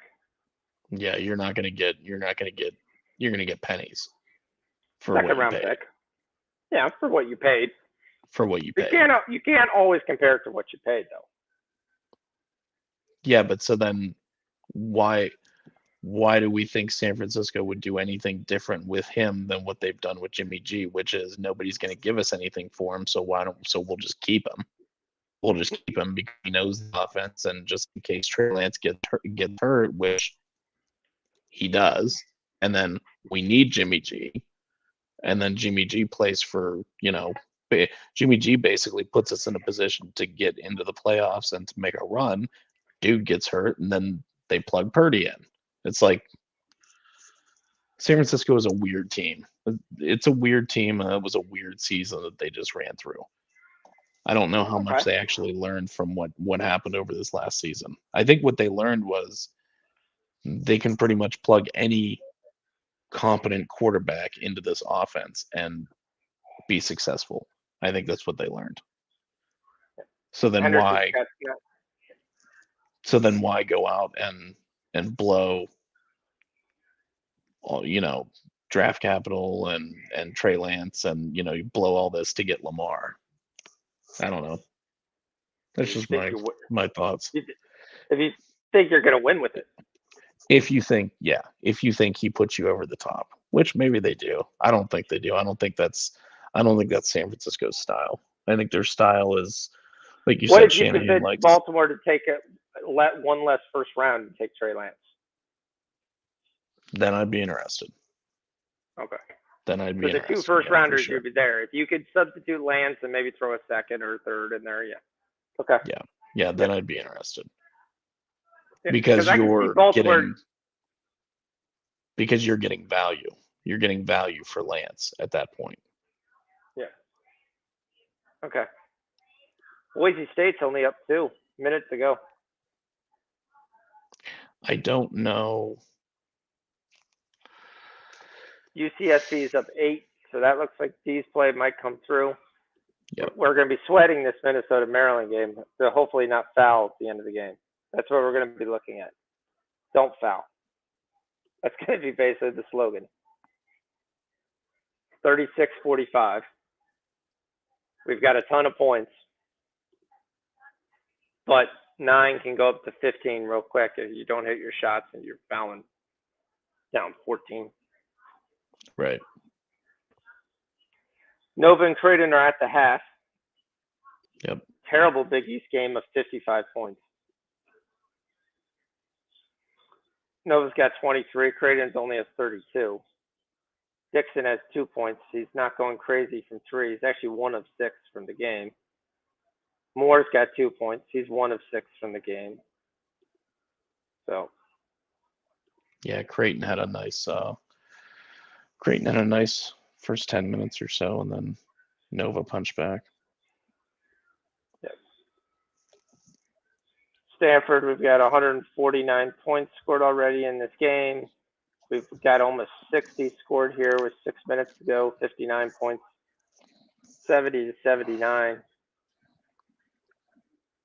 We need the pace to stay the same, but we are on pace. You could actually hedge off if you wanted. Gerardo likes USC to win. Yeah, we talked about that. Utah State to win. What's Utah State? What's the line on Utah State? I've been That's betting Utah State a lot. That's my last game. Utah State. Okay, so you're already on yet. I see it at 4 now, but okay, so you like Utah State. Yep.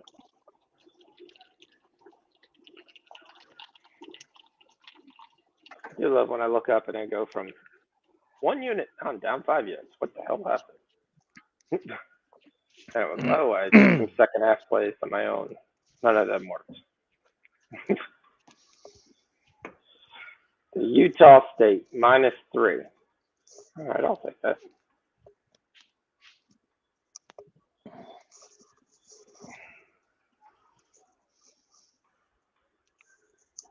The UCSB looks good.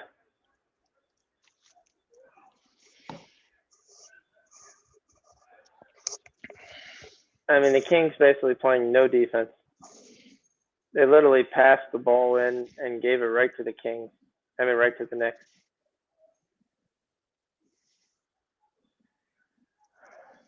But we're way under the pace. But that's why I hate 240 games. Kings -2, we're still looking good. Robinson's halfway there. He's got 4 points in the second quarter. We only need to get 8. It's not that many. Fox is not shooting at all, taking anything. He's just kind of standing around. Malik Monk has 9 points.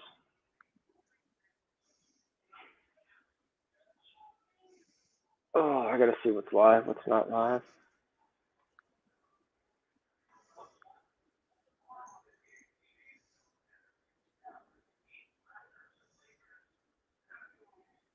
All right, 20 Clemson.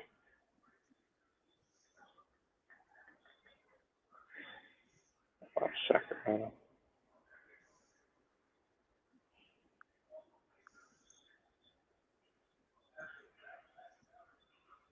Well, that one. That's good. All right, chance to get that all right back.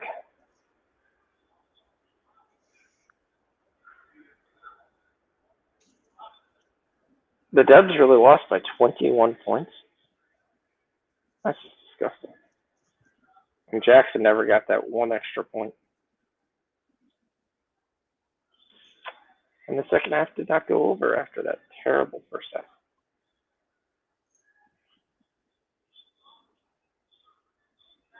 I do want to see where the Nets just benched everybody. All the starters played 12, 11.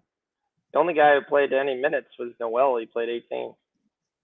Curry played 11. Joe Harris played 9. Somebody say something wrong to it. I mean, that's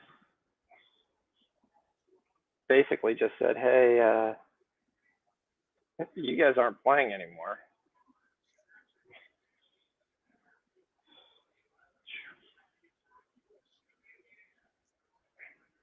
I took the over in the Villanova Creighton game. I don't think I'm going to get that. No, I don't think you're going to either. How did these hockey plays work? Nashville win? Predators win? No, they lost. No, they're losing 1-0. Ottawa's winning though. He liked that. That was good play. What happened to Dees? Did he just roll? I think so. All right. Well, let's watch this Arizona come through, and then we'll call it after that. Okay. So that's going to get us to 11:30 anyway. Maryland's up 10. Yeah, this 9 minutes to go. Clemson game should be finishing up about that time too. Yeah. It's a game we're just kind of holding on. Kansas State's down 2. Yeah, I mean they were +2 pregame. I don't know That was this afternoon. I don't know what they were at the close. I got them at 2.5, and I took it pretty late. Okay. So you took plus 2.5. Yep. Yeah. Yeah, I mean, if I'm getting at least 2, I normally take it. I mean, you're getting NC State at 8.5 right now. That's kind of high. I think the game is closer. No, they're down. They're down 13. They're No, down they're 9. 11. They're down 9. I've got 11 here. Yeah, must be 46 to 55. behind. What score do Well, you up have? until that, up in 55-44. Up until that bucket that they just scored, they hadn't scored in like 5 minutes. North Carolina? Yeah, NC State. Or Clemson? Yeah. NC State. Yeah. I don't know. NC State looked great last night, but this Clemson team's gonna have their number this year. So Sabonis is dominating this game. 13 points, 8 rebounds, 4 assists. But unfortunately, he also just picked up his 3rd foul. Robinson's at the line here. Chance to get over his 4 points. He gets the 5. Sabonis is going to have to sit.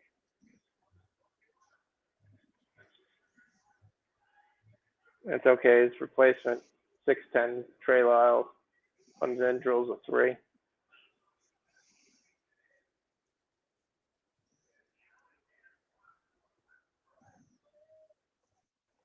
Yeah, good defense. He dribbles all the length of the court off a made basket. Never twerks or anything. Just keeps the ball in the left hand and dribbles all the way into the basket and lays it in. Tremendous defense.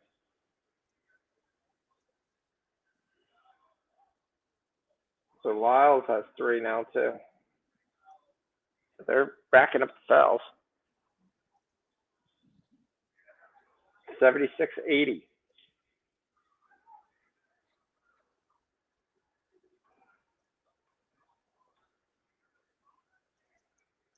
Stanford plus 8.5 live. We have 73 points. 5 minutes to go.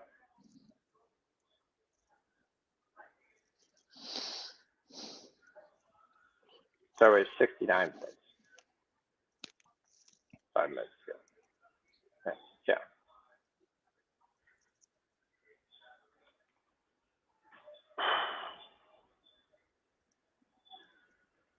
Let's see how my guy is doing. Henderson's got 19. Tervalis got 20. Balo had 13 points. Total hits 24. Rami has 15.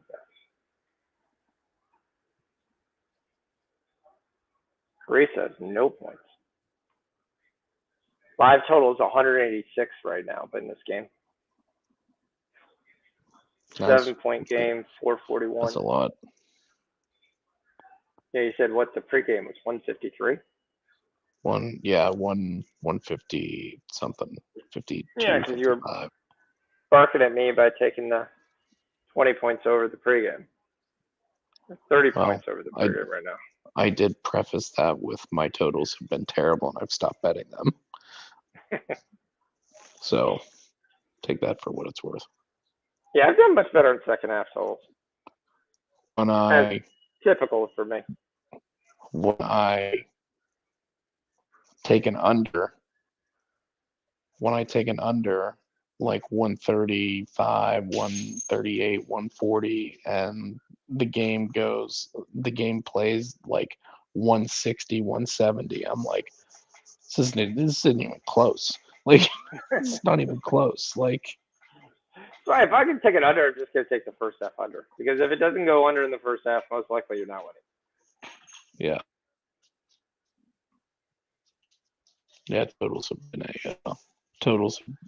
kind of a mess. We got 3 minutes and 26 seconds, and we've got 78 points. So we need 5 points in 3 minutes. I like my chance.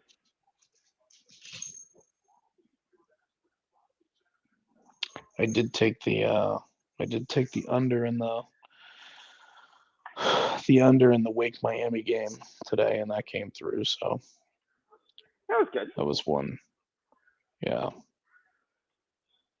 I mean, it opened at like 163, and it got bet down to like 157, and then it played to like 145, I think, something like that.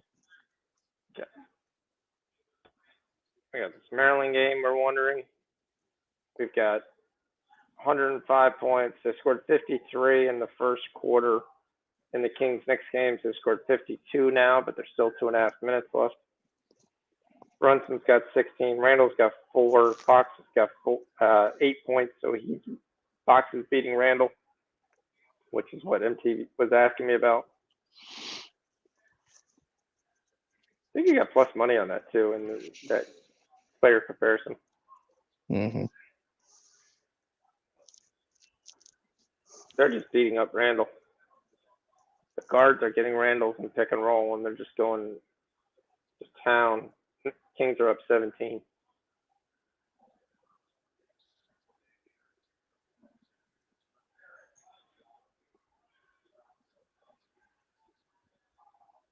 How many does Barrett have? Barrett's got 7 points. I mean, it takes a lot to play with the Kings' pace. They play with so much pace. 7 seconds shot up.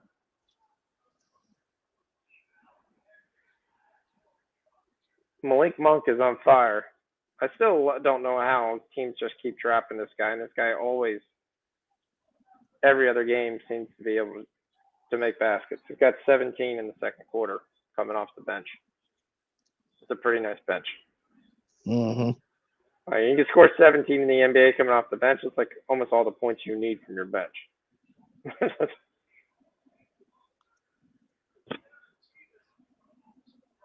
All right, 2:33. Arizona up 12. What's going to happen? TCU's up 6. Maryland's up 12 again. How's Battle going?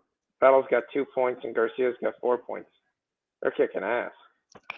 Yeah, I was going to say that's not a great game. It's not a great game. I can't believe they're still in it. Well, they're down 12. I mean, the definition is in it. Some guy named Pharrell Payne has 17, I've never heard of. Yeah. In it on the cover, I guess. In the field. Yep. Boise State and UNLV are tied. 1 second going to overtime. Wow. Clemson's up 13. Nova's down 16. Daniels is leading the way with 10 points. Kalkbrenner's got 10. Nemhard's got 10. Damn, Nemhard already cashed. Shireman.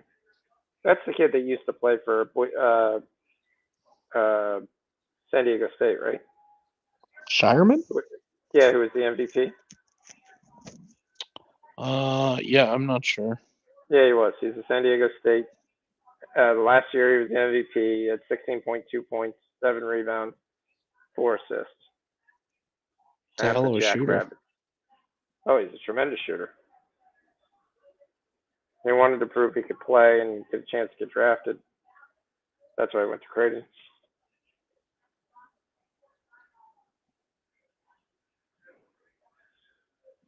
What's your take on St. Peter's? Did they win again today? Or did they not play? Did they have a day off? No. Did they lose yesterday? They won outright.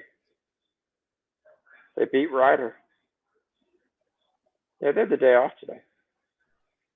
Why do you have a day off in a conference tourney? Don't have as many Peter's teams. They play Marist tomorrow. The issue with oh, no, wait, that's the women's league. No, that's NCAA men. No, yep.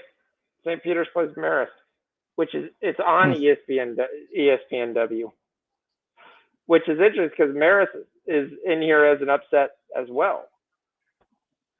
So Marist upset Quinnipiac on Thursday, which is the 3 seed. So now St. Peter's gets to play in the semifinals versus an 11th seed, who they're actually better than.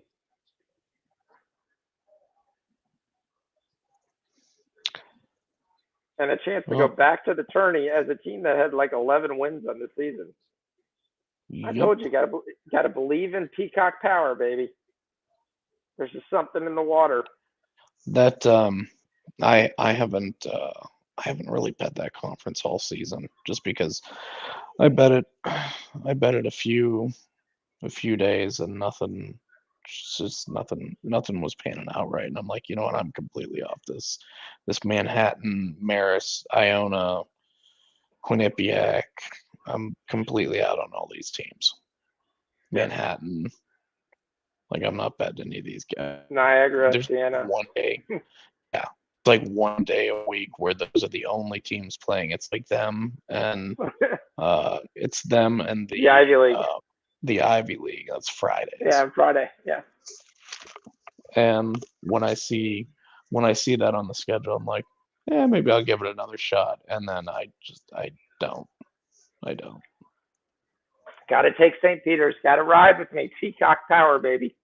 On Saturday or tomorrow.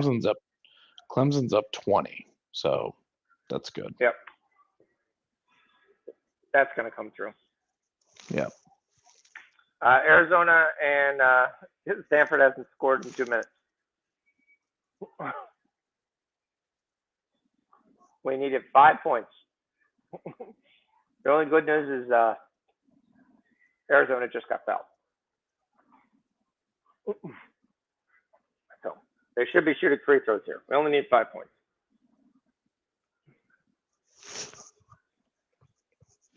The Kings game is a blur running up and down the court. You had 52 3-points in the first quarter. You still ended the half at 122. You had a 69-point second quarter. Robinson's got 5 points. We only need 3 more points. Randall did get up to 7. Fox is still winning the battle, though, 8-7. Anybody's battle. Sabonis' rebounds at 11.5. We already have 8.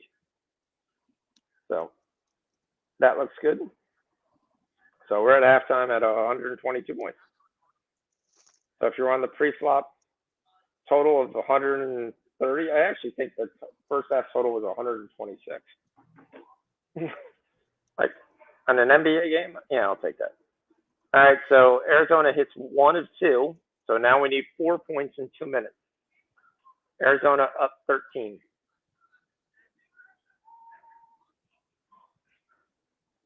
And we got to look at this Minnesota game. This game's going to be back and forth, back and forth. It's going to be close. It's 14 points right now. We're going to need some help. But, I mean, Maryland has 0 interest in winning by margin. They're just trying to kill the clock. So, all Minnesota, a few shots. All right, Arizona gets fouled again, going to the free throw line, and he misses the first one. So we need 4 points. He's got second free throw incoming here. And he hits it. So now we need 3 points. With a minute 42, we've got 80 points. So maybe a Stanford 3 would be nice here. Instead, it's a missed layup, and it's an Arizona rebound with a minute 34. Don't stop playing offense. Just keep playing. So I'm not sure Stanford can score.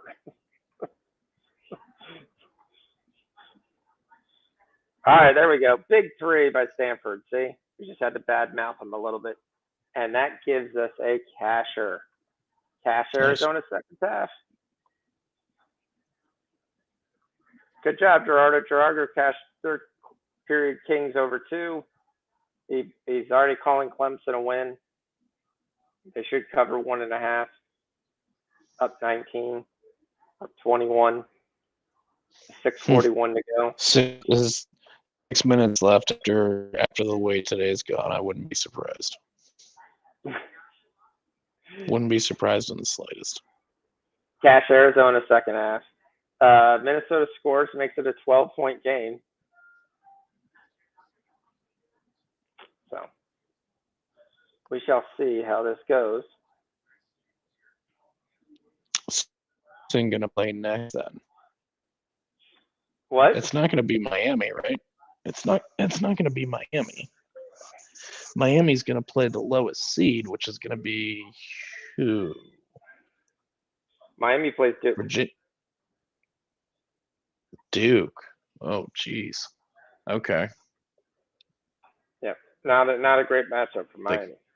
They kind of got hosed because of being the lower seed. Right? I'm assuming Duke is the lowest seed left, right? It's Duke's a 4 seed. It's going to be. What's Clemson? Clemson, Virginia, Miami, and Duke. Yeah. That's it, right? Virginia's going to be a better seed than Miami, though, I think. I think Virginia was the 2. Yeah, because Miami lost those games in the end of the season. No, Miami was. No, Miami I thought Miami was 1. Yeah, I thought Miami was 1. Yeah. I was going to say they're definitely the best team in the conference. Yeah, I'm trying to see what Virginia came in as. North Carolina wasn't that good. Beat North Carolina. Yeah, North Carolina I think was 10.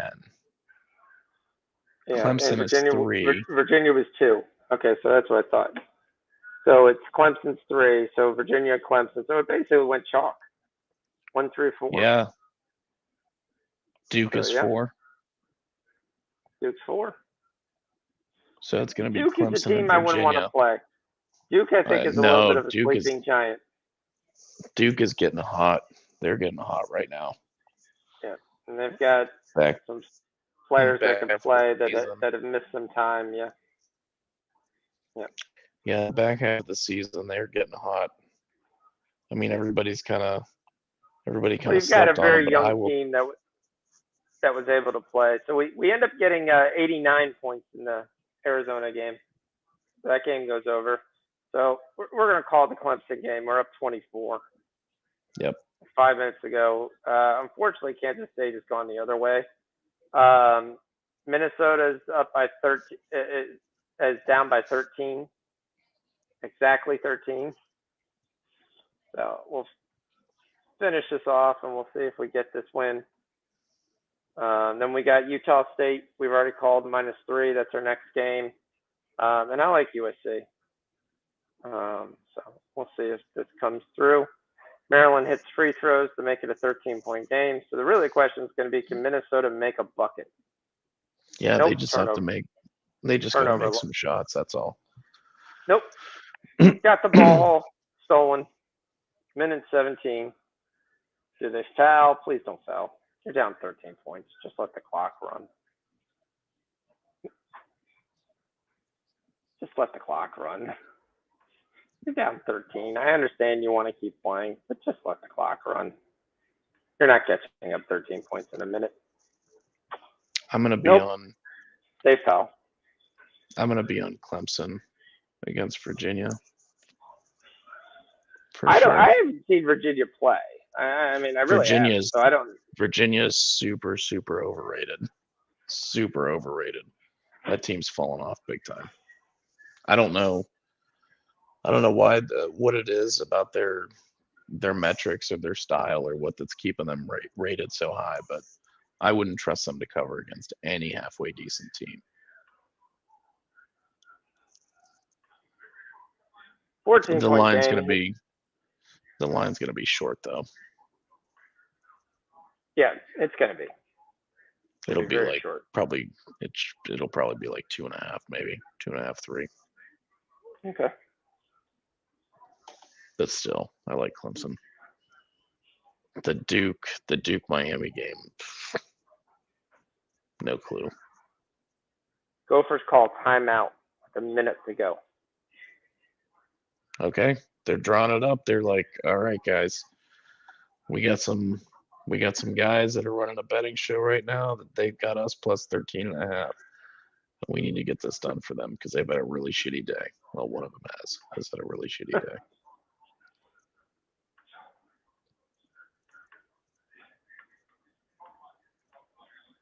The good news is that we've got a shit ton more games tomorrow. Yep. Soccer. I'll be right back. Okay. 1 second. Yep.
And Minnesota can't make any free throws, and they're not going to cover.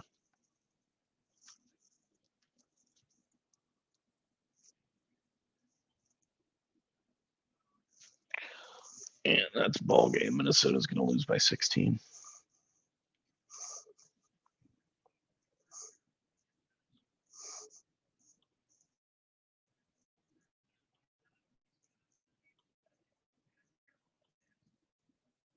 That is the game.